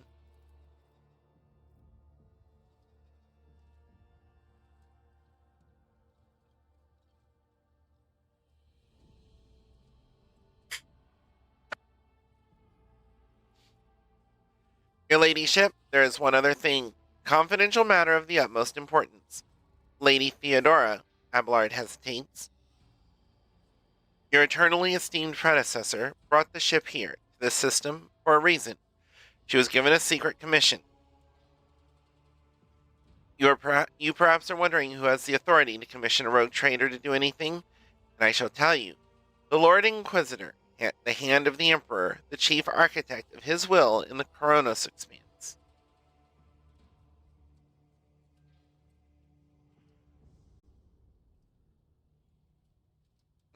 I'll be right back.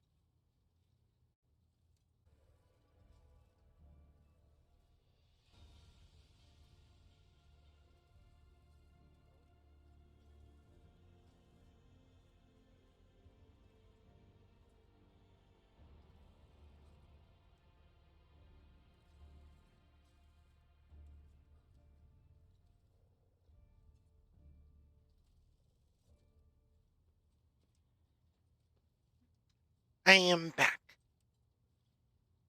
But I'm gonna wait a little bit for this ad break to end.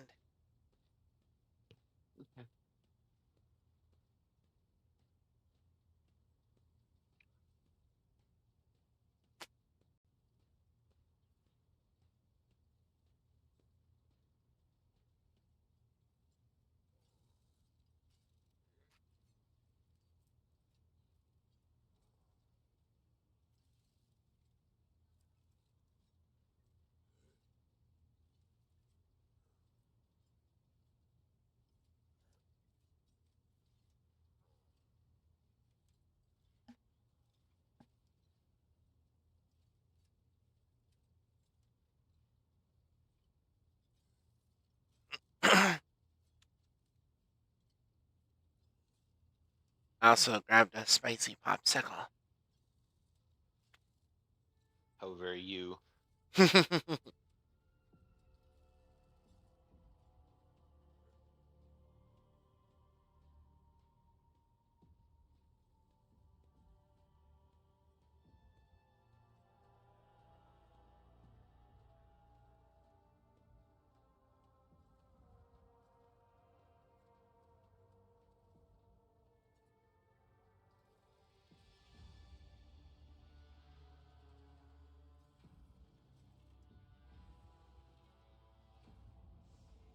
That seems to be over.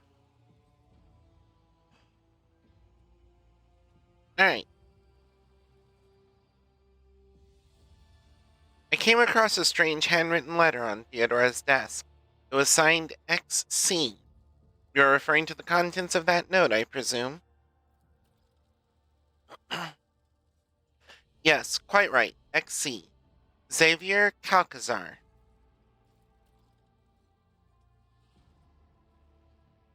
Lady Theodora was to seek out the Lord Inquisitor's right-hand man, one Heinrich van Kalox. An interrogator, you understand.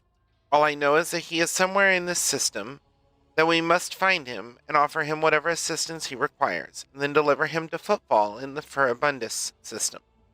Finding him without any more information to go on will be difficult indeed, but an Inquisitor is an important individual. The authorities in the system, either the Navis Nobilite or the governor of Reichad Minoris, may know something.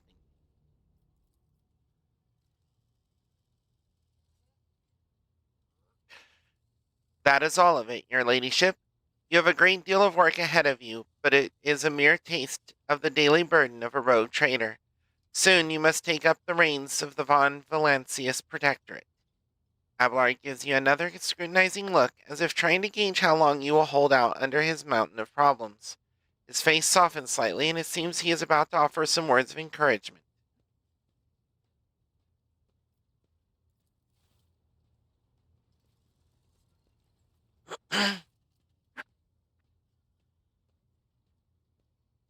Adira, Sister Argenta, explain yourselves. The Sister of Battle grimly nods towards Adira.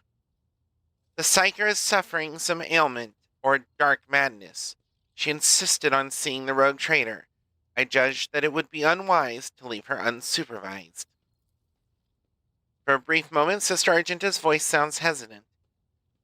I was also hoping to approach you with a personal request, but it can wait. Speak with me when you have time, rogue trader. Adira's glazed eyes rove over those assembled. One word bursts from her lips. Blah. Daybreak.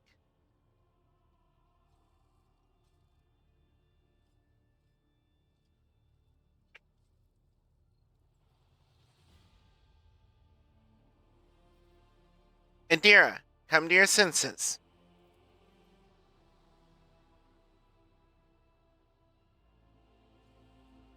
Damn it.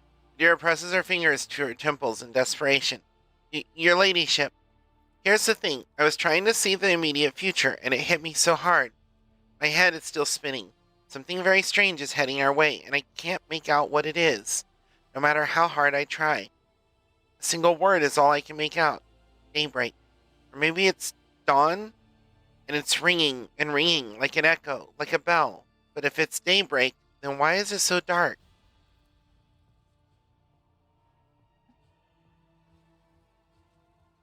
We cannot extract any information of value from a single word. Can you tell us anything else, Mistress Tlass?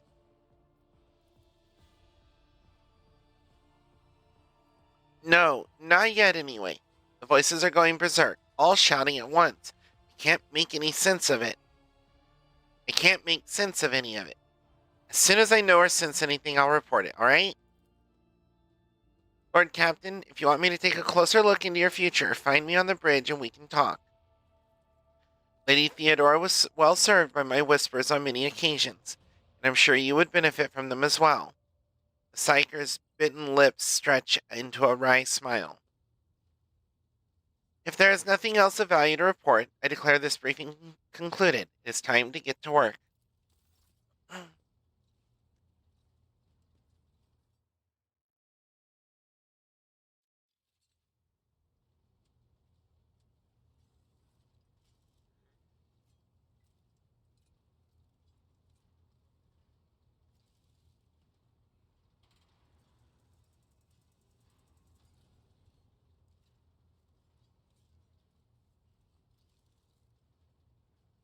Got a bunch of people to talk to. Hmm. Oh, my character's not here. I don't exist. I mean, you got Abelard here. Nope. Everyone here is an NPC for you to talk to.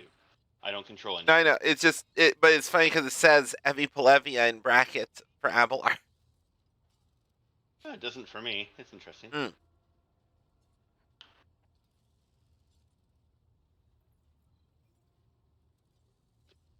the front of the ship, there's Master Helmsman and I think Argenta and Adira are down there. Maybe Adira's not. I'm pretty sure Argenta is.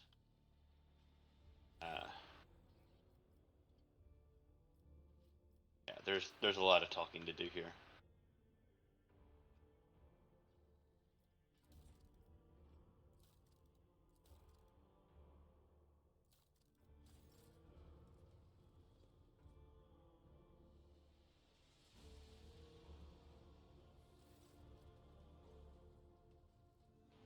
Voxmaster Vengeance. A thin, pale woman stands out among the rest of the crew. There is a thick bundle of cables coming out of the back of her skull and disappearing under her ceremonial garment.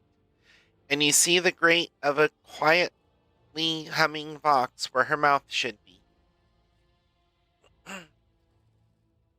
The woman sees you and bows her head in a respectful greeting. How may I serve you, Lord Captain?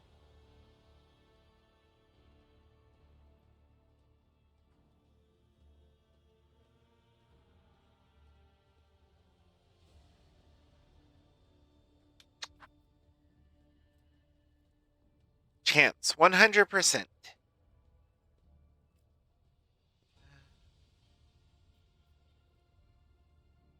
Connect me to the vessel's main channel. I wish to bolster the morale of my crew.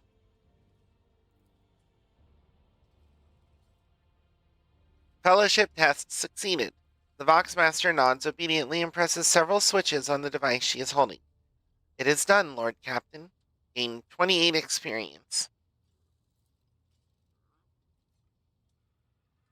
You address the crew with a rousing speech and hear your voice roll through the ship, reaching even the normally quiet corners of the vessel.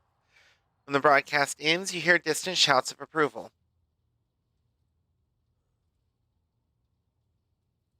Your appearance is unique. You're a Voidborn, are you not? My appearance comes from my heritage, generation after generation of people who spent their entire lives in the depths of this void ship. Neither we nor our ancestors have ever left our home, but the same can be said about many denizens of the Imperium's million worlds. We are used to the silence of the cosmos and the voices of the ship. There are thousands of us, but we dwell far from the Lord Captain's upper decks and remain unseen. We are the Voidborn. Where does the word Voidborn come from? Because we are the children born in the void between the stars, be it the womb of a traveling vessel, an orbital satellite, or a forgotten asteroid station. Low gravity, voyages through the warp, and the countless dangers of space travel. Everything others hate and dread is second nature to us. Tell me about the lives of the Voidborn and my crew. To us, the groans, creaks, and murmurs of the ship sound the way of babbling brooks and singing birds do to world dwellers. We hear the ship breathe, know what it is feeling and thinking. We are a part of the ship just like it is a part of us. We perform numerous functions, and there are many officers among our number. Some maintain order and prevent mutiny, others serve as shepherds and support the crew, and some devote themselves to mending the body and spirit of the vessel. Most of the Voidborn are members of large void ship dynasties that bear responsibility for a certain aspect of the ship's life. For 300 years, the main branch of the Ptoleman dynasty has produced the ship's Vox Masters, and most of our subordinates come from the cadet houses of the dynasty. How do you find life on the ship? Life has been quite generous to me, Lord Captain. I am the Vox Master, and only the best in the dynasty can become one. By virtue of my skills and position, no one has ever denied me anything. Our family claims a spacious section for its domain. I also enjoy long walks through the narrow and dimly lit corridors of the ship, listening to the sounds of her activity, falling asleep and waking up to the chanting of hymns, and admiring the stars beyond, of course.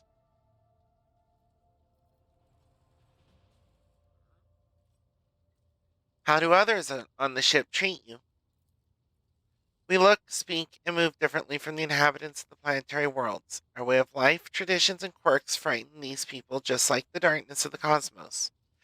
Many believe us to be the bringers of ill fortune, Alas, it is the Voidborn who get the blame for terrible warp phenomena during long voyages.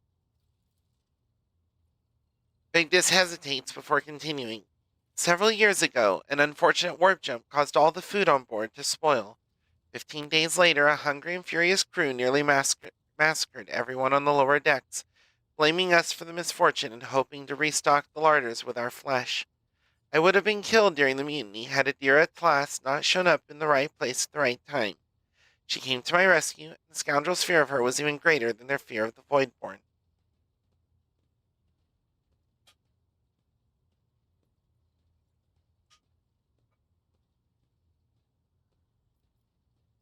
Looks like you are close friends with Adira. Webs of tiny wrinkles appear at the corners of Victus' eyes, the only hint that the Voxmaster is smiling. The Voidborn seldom make friends, especially among the captain's entourage. But you see, many consider Adira to be different. I am different, too. We have spent plenty of time in each other's company, discussing regicide over a glass of amasec. Lesbians. A human tabletop game played across the Imperium of Man, similar to the ancient Terran game of chess. Amasec, potent alcoholic drink of varying quality, widely available across the Imperium. Except Adira changed after one incident, and we started to drift apart. The death of Lord Captain Theodora made her withdraw even more. I do not know if Adira considers me her friend now, but we used to be very, very close. It is good I can still look after her in my own way. They were definitely a couple. They were roommates. Yes. The roommatiest of roommates. Yeah, no kidding.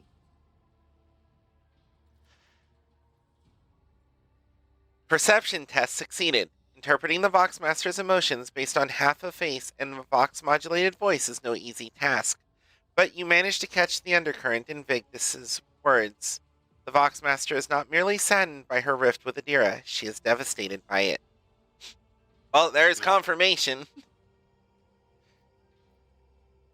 Have you ever left the ship? Oh, I did once, and it was dreadful. It felt like the massive blue dome overhead could shatter at any moment and fall. My bones would be crushed by the gravity.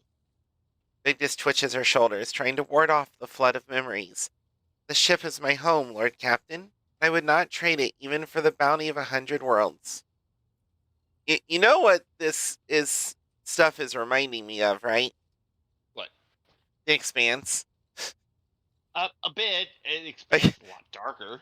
Huh? But yeah, the Voidborn are definitely belters. You know, did you just say the Expanse is darker? No, this is darker than the Expanse. Sound like you said the other way. And honestly, in some respects, it wouldn't necessarily be wrong to say the Expanse is darker. But overall, no, this is definitely darker. Yeah, I think the worst of the Expanse is on par with the average of 40K. The worst of the Expanse. The Expanse is dipping its toes into everyday life for 40K. Like the whole thing with which asteroid was it? Eros? Think so. The one that became sentient and crashed into Venus. Yep. Yeah. Only after a policeman convinced a dead girl to turn. But like that whole incident and with the protomolecule and everything is like honestly starts to sound like some 40K chaos shit. But it's like the bare minimum of what happens in 40K. Yeah. Like the intro for this game was not far off from that. Yeah, I really like the writing with like even just the bridge crew NPCs. Mm-hmm. Pretty good. I see. Let us return to business. As you wish, Lord Captain. What are the Voxmaster's duties? I am the ears and the voice of this void ship. I supervise several dozen officers and 3 times that number of support personnel. We receive, send, encrypt, and decode all incoming and outgoing messages through the ship's internal and external channels. And we also ensure clean communications and the optimal efficiency of the crew's Voxcasters. If you ever want to know what worries and concerns your crew are harboring, what your subjects are whispering about in local networks after their watches, and what their leaders are clamoring about over shortwave Vox transmissions, just come and see me. I will satisfy your curiosity. Oh god, they're tapping the whole ship, which is completely legitimate and fair. and completely on brand. Oh yeah, and completely fucking necessary given what the setting is. Have the Vox spirits brought you anything interesting lately? Forgive me, Lord Captain. I have no information that would be of interest to you at this moment. That will be all for now. Well, do I want her to remind me who she is? No, she's just like, oh, I'm the Vox Master of Victus or whatever. That will be all for now. I live to serve, Lord Captain.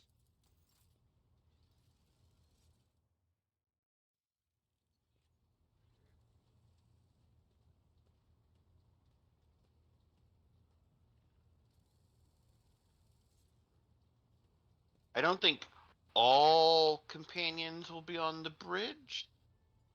There might be 1 or 2 in other zones on the ship, but I think for the most part, companions are on the bridge. Maybe companions being other words is a special thing. I don't know. The tall man before you appears to be woven from tendons and muscle. Blue veins snake under his white, almost dove-colored skin, and his scalp and chin are covered in cropped white hair. His neck and shoulders are wrapped in wires that hint at the presence of neural connectors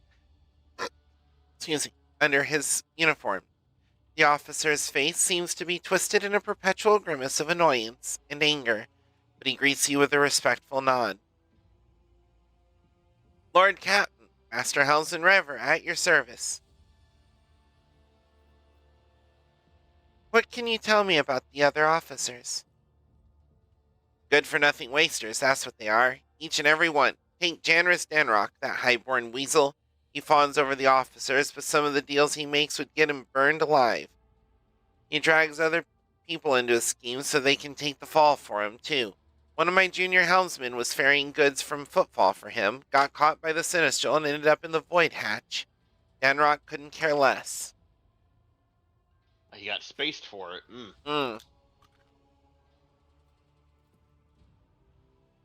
The Voxmaster, another Ptolemy like the last one, Void rest him, is no better. She cut off half the Vox channels the day she took up her post, said the Vox systems were damaged and the Engineerium had no contact with other modules.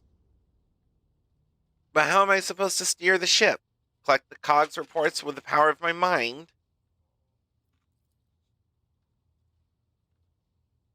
First Officer Warsarian, I can't stand him. Like every Navy officer I ever met, he doesn't know a thing about controlling a vessel in the void, but he puffs himself up all the same and throws his weight around. Me and him had to have words a few times before he left me alone. Think the Emperor Lady Theodora trusted me more than the Sinistral when it came to helming a void ship.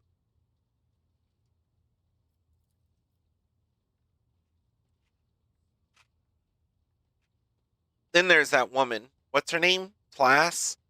Lady Theodora brought her along wherever she went, and look what happened to her. I wouldn't be surprised if it turns out it was that witch that delivered her to an early grave, just like countless souls before. I don't see why anyone would want that walking calamity on their ship. Some would disagree.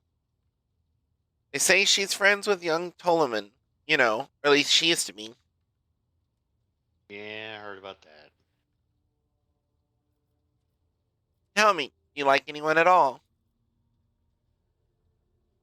What kind of question is that? I like you, Lady Theodora before you. Where would I be if I was making cracks about the rogue trader? I don't want to die just yet. You are a Voidborn, are you not? That I am. Born into a helmsman clan in the bowels of a Chartist vessel. Studied the family trade until I was 15, then my entire clan was butchered in a mutiny by lower-hold scum. They spared the youngins, of course. They spared the youngins. Of course they did. Kids with implanted connectors make great navigational servitors. But I was having none of it. They weren't going to make a servitor out of me. So I escaped into the crawlways, and then I spent months picking them off, one after the other. You got me talking up a storm. Anyway, yes, I'm a Voidborn. Finish your story, Raver. Not much to tell. I gutted everyone I could get to. Then I fled upward to the middle decks. That's where the sugar. That's where the sugar is. That's where the auger operators took me under their wing. They have apprentice helmsmen of their own up there, you see. Nobody asked me any questions, so I stayed. I grew up, trained, got smarter. Then ended up a junior helmsman. A dozen years later, Dan Rock spotted me and lured me away. The cheeky blighter.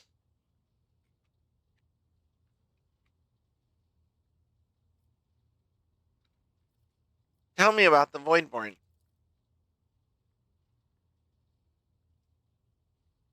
Lord Captain, I mean no disrespect, but you'd do better to tell somebody else with a knack for conversation.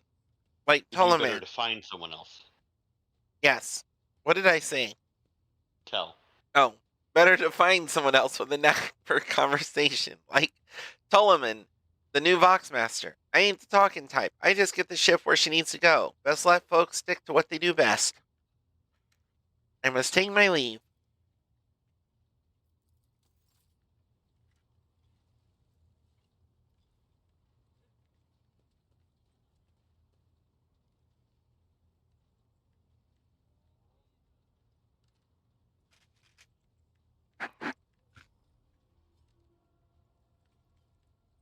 There's a name over there I don't remember.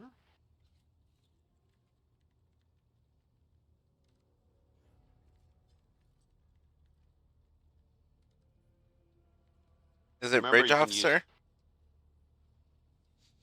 Remember, you can use tab. Mm-hmm. No.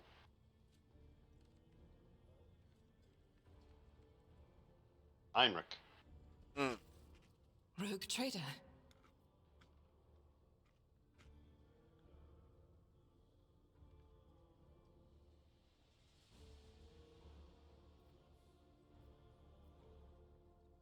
Tell me about the Adeptus Sororitas. Gladly. There are none more faithful to the God Emperor than my sisters. We fight against his enemies by the will of the Holy Ecclesiarchy. We... I beg your pardon, Rogue Trader. Here I am talking about what every lesser noble in the Imperium knows. So what exactly are you interested in hearing about?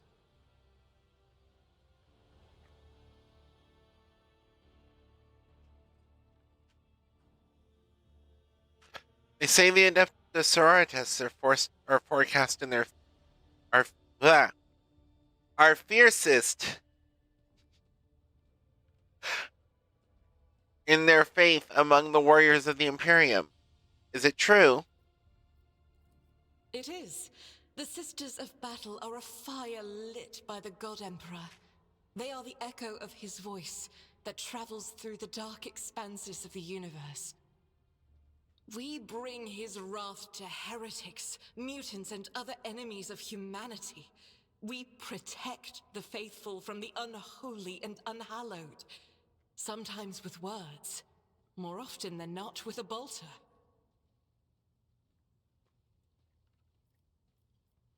Are all sisters truly as faultless as you say?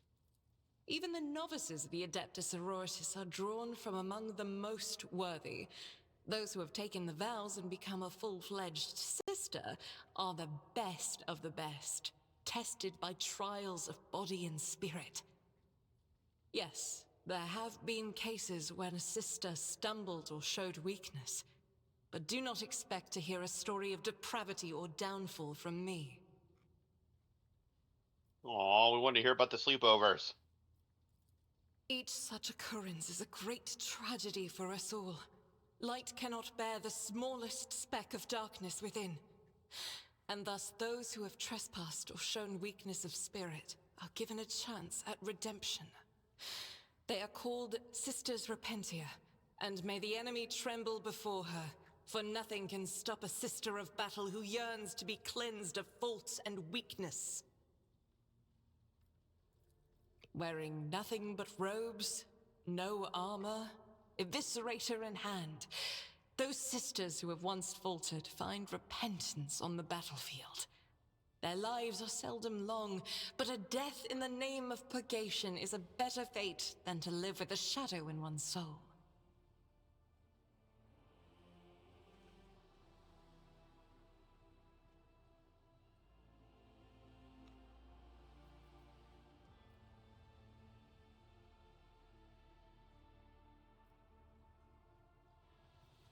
What order are you from? Once I had completed my novitiate, I was sent to the Calixian branch of the Order of Our Martyred Lady, assigned to the Orders Pronatus. The Order's mission is vital and noble. The Sisters Pronatus protect great relics of the Imperium. We guard them, preserve them, escort them when they are brought onto the battlefield or presented for pilgrims to venerate. He's a museum guard.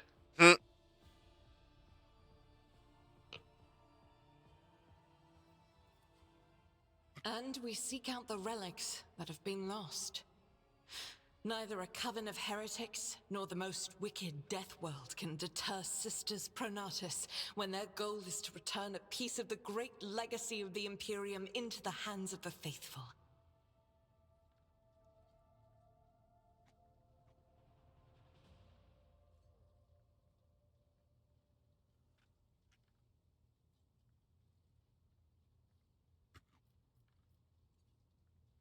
The Order Pronatus is not one of the Order's militant, and yet you are a trained fighter. Don't let the name deceive you. The Order's militant trains sisters to march onto the battlefield as an army. That does not make sisters who belong to the non-militant orders timid and helpless. Both the solace-bringing Sisters Hospitaller and the enlightened Sisters Dialogus know how to greet enemies of humanity. Their dialogue with heretics is usually quite short, with the last word being a bolter discharge.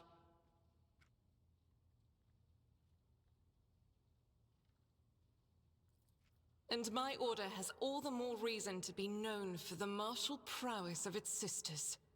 We are the keepers of the Imperium's relics. What would become of our blessed hero's legacy if the Sisters Pronatus could not protect it?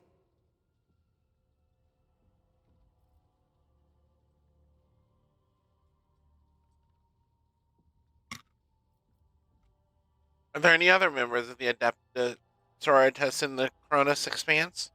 None that I'm aware of, but the Sisterhood's orders are many, and can operate independently of one another, sending their sisters wherever their presence is needed as deemed by the Ecclesiarchy.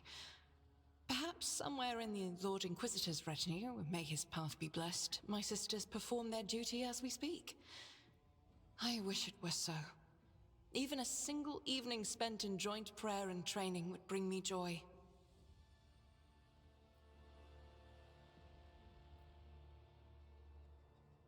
You said you belonged to the Calixian branch of your order. What brought you to the Chronos Expanse? The Order sent me to Footfall. My undertaking was to assist the local priesthood of Drusians in caring for a sacred reliquary that had been there since the time of Parson Mr. Wayne, the station's founder.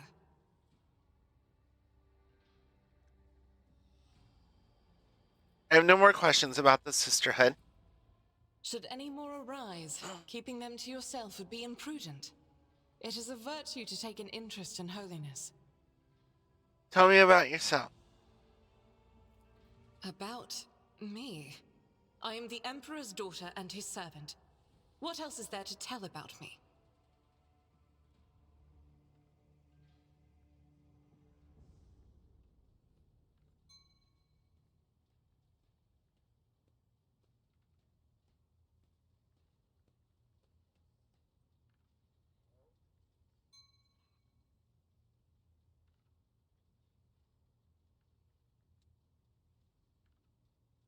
How did you end up on Theodora's ship? I first came here when I found myself in need of passage from Footfall to a remote planet. But I imagine what interests you is not that first journey, but rather what brought me aboard prior to the cultist attack. That story is complicated. It just so happened that I made a mistake. In a moment of laxity, I was ambushed by the accursed followers of the archenemy. I was badly wounded. Lady Theodora came to my aid and brought me aboard her ship, where crew attended to me in my weakened state. It all happened not too long ago. I had barely recovered from my wounds when the cultists struck. Truly, the servants of evil know no rest. There is no place where we can be safe from their machinations.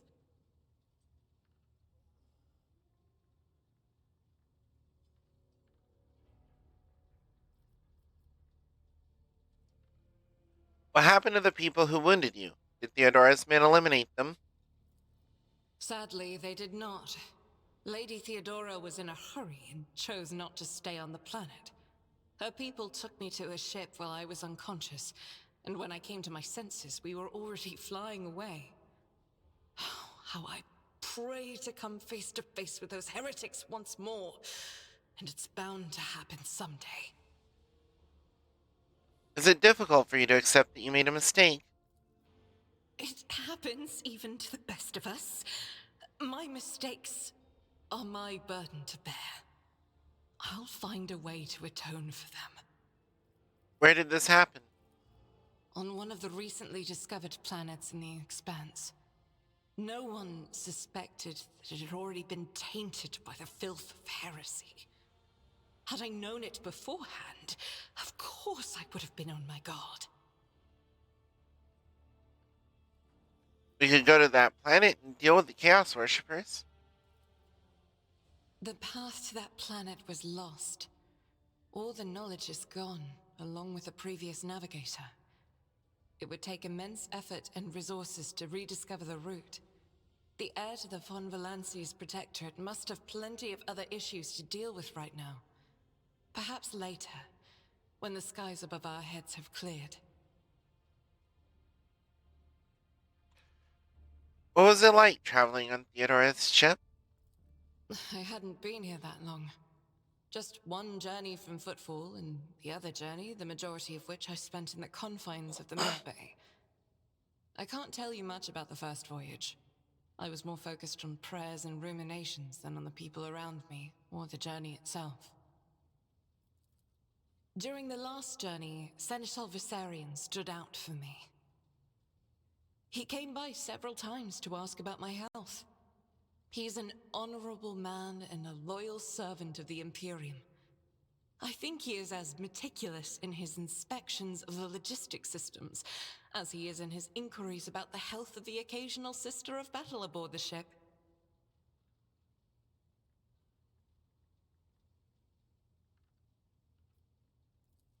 But not all of Theodora's people have earned my trust. You know who I'm talking about. There is no place for Adira Tlas among the God Emperor's faithful. I'm surprised she wasn't in league with the cultists. And I'm equally surprised by how deep heresy and treason run in this place. I'm glad we all made it through that dark hour. May the day that follows be bright. I don't have any more questions. Thank you. As you wish. What is it that's keeping you in my retinue? The ship was targeted by heretics, which means that my presence here and the assistance I provide to you are my sacred duty. Sooner or later, I will likely have to return to Footfall to protect its reliquary. But for now, I wish to remain a part of the Rogue Trader's crew.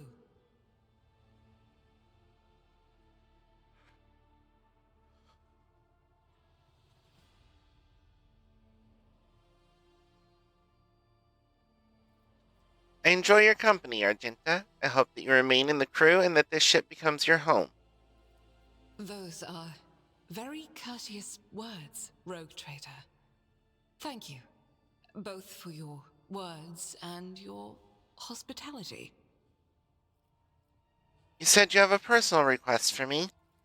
I indeed have a request, Rogue Trader.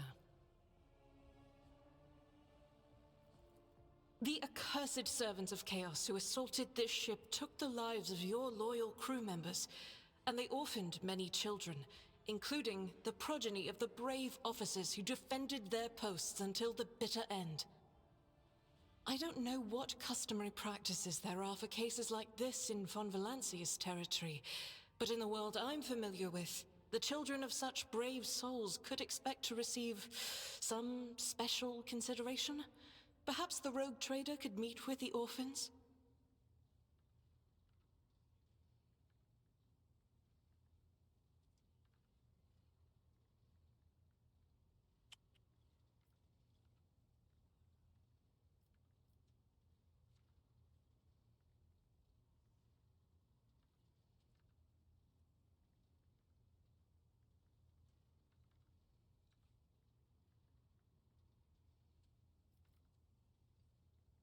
I will meet with them. No formalities needed. These are the children of people who gave their lives for the Von Valancius dynasty.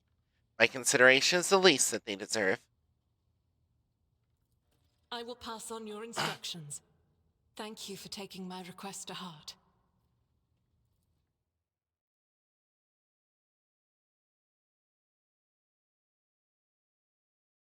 Well, You're going to go meet the children.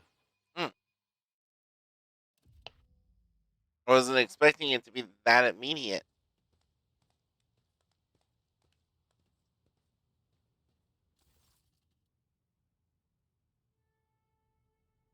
The motley group of adolescents do not take their eyes off you, gazing at you as if you were a creature straight from a fairy tale. Our indefatigable sister has been keeping an eye on these pups. Abelard glanced at the gathered children. It is hardly the Scala Progenium in here, but we have provided the orphans on our ship with adequate care and instruction.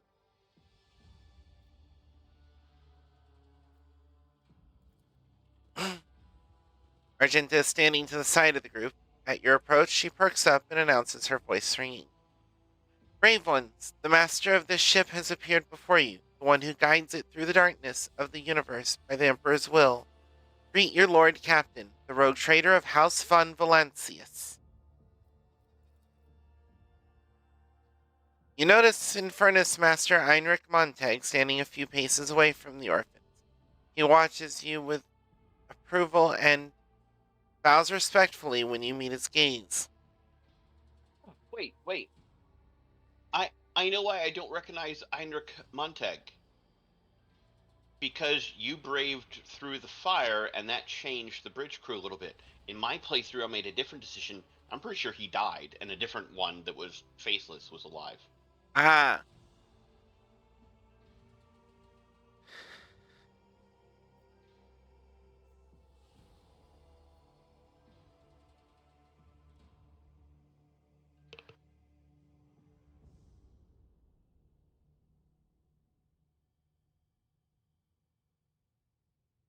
Grandly addressed the group. I, the rogue trader and lord captain of this ship, speak to you now. Your parents gave their lives for a just cause and brought honor to the Von Valancius banners and those of the Imperium. I am proud of them, and I believe that you will become their worthy heirs. The teenagers hang on your every word with bated breath. Only a few at the far end of the row seem sullen and not particularly impressed by your speech.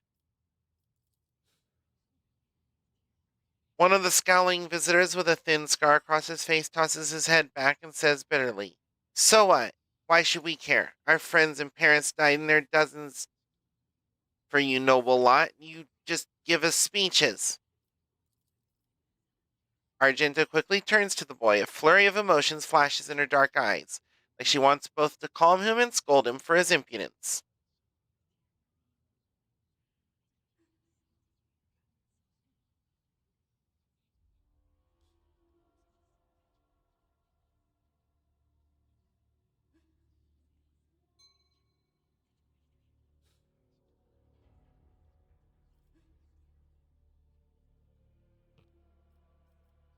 If you have things to say them without fear.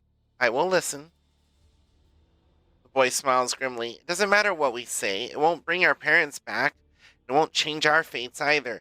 We'll keep slaving away on this ship until we drop and die like our folks. Or worse.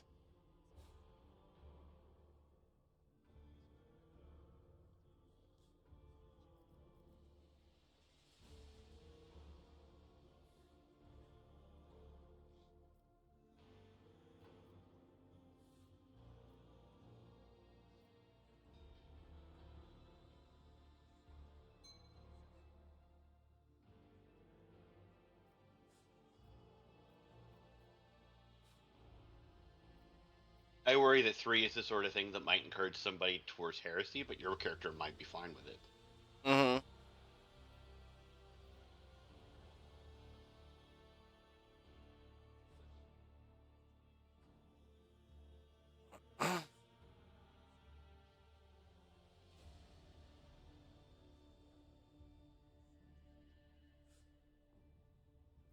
When the heretics who killed your parents attacked the ship, I was there. I took command. I fought, and I repelled the assault as quickly as I could. But no war can be won without losses. You can only strive to do what is within your power. You heard the rogue trader. Her words carry the wisdom of the Imperium. It's hard to say whether or not your words have left an impression on the boy, but he nods slowly, and he catches himself and gives you an awkward bow. Abelard gives a sign, and servants immediately emerge carrying packaged treats with Von Valentius emblazoned on the wrappers. It appears that the Seneschal came prepared for any contingency.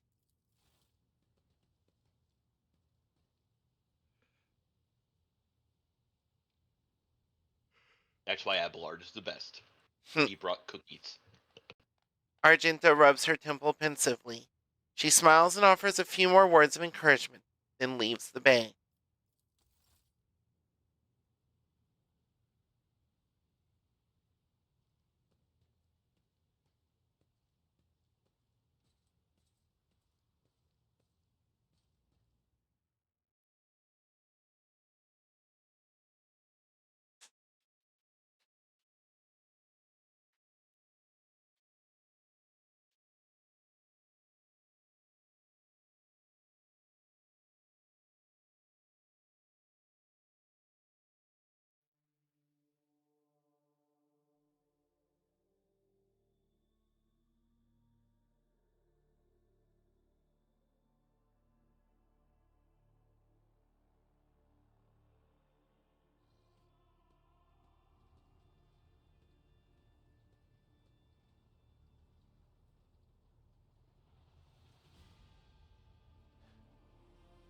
Okay.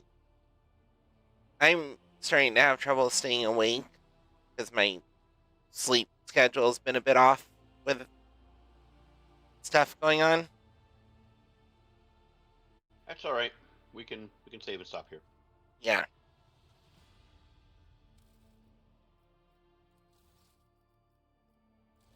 Okay. Good night. Good night. Should save this. Proper. There we go. See.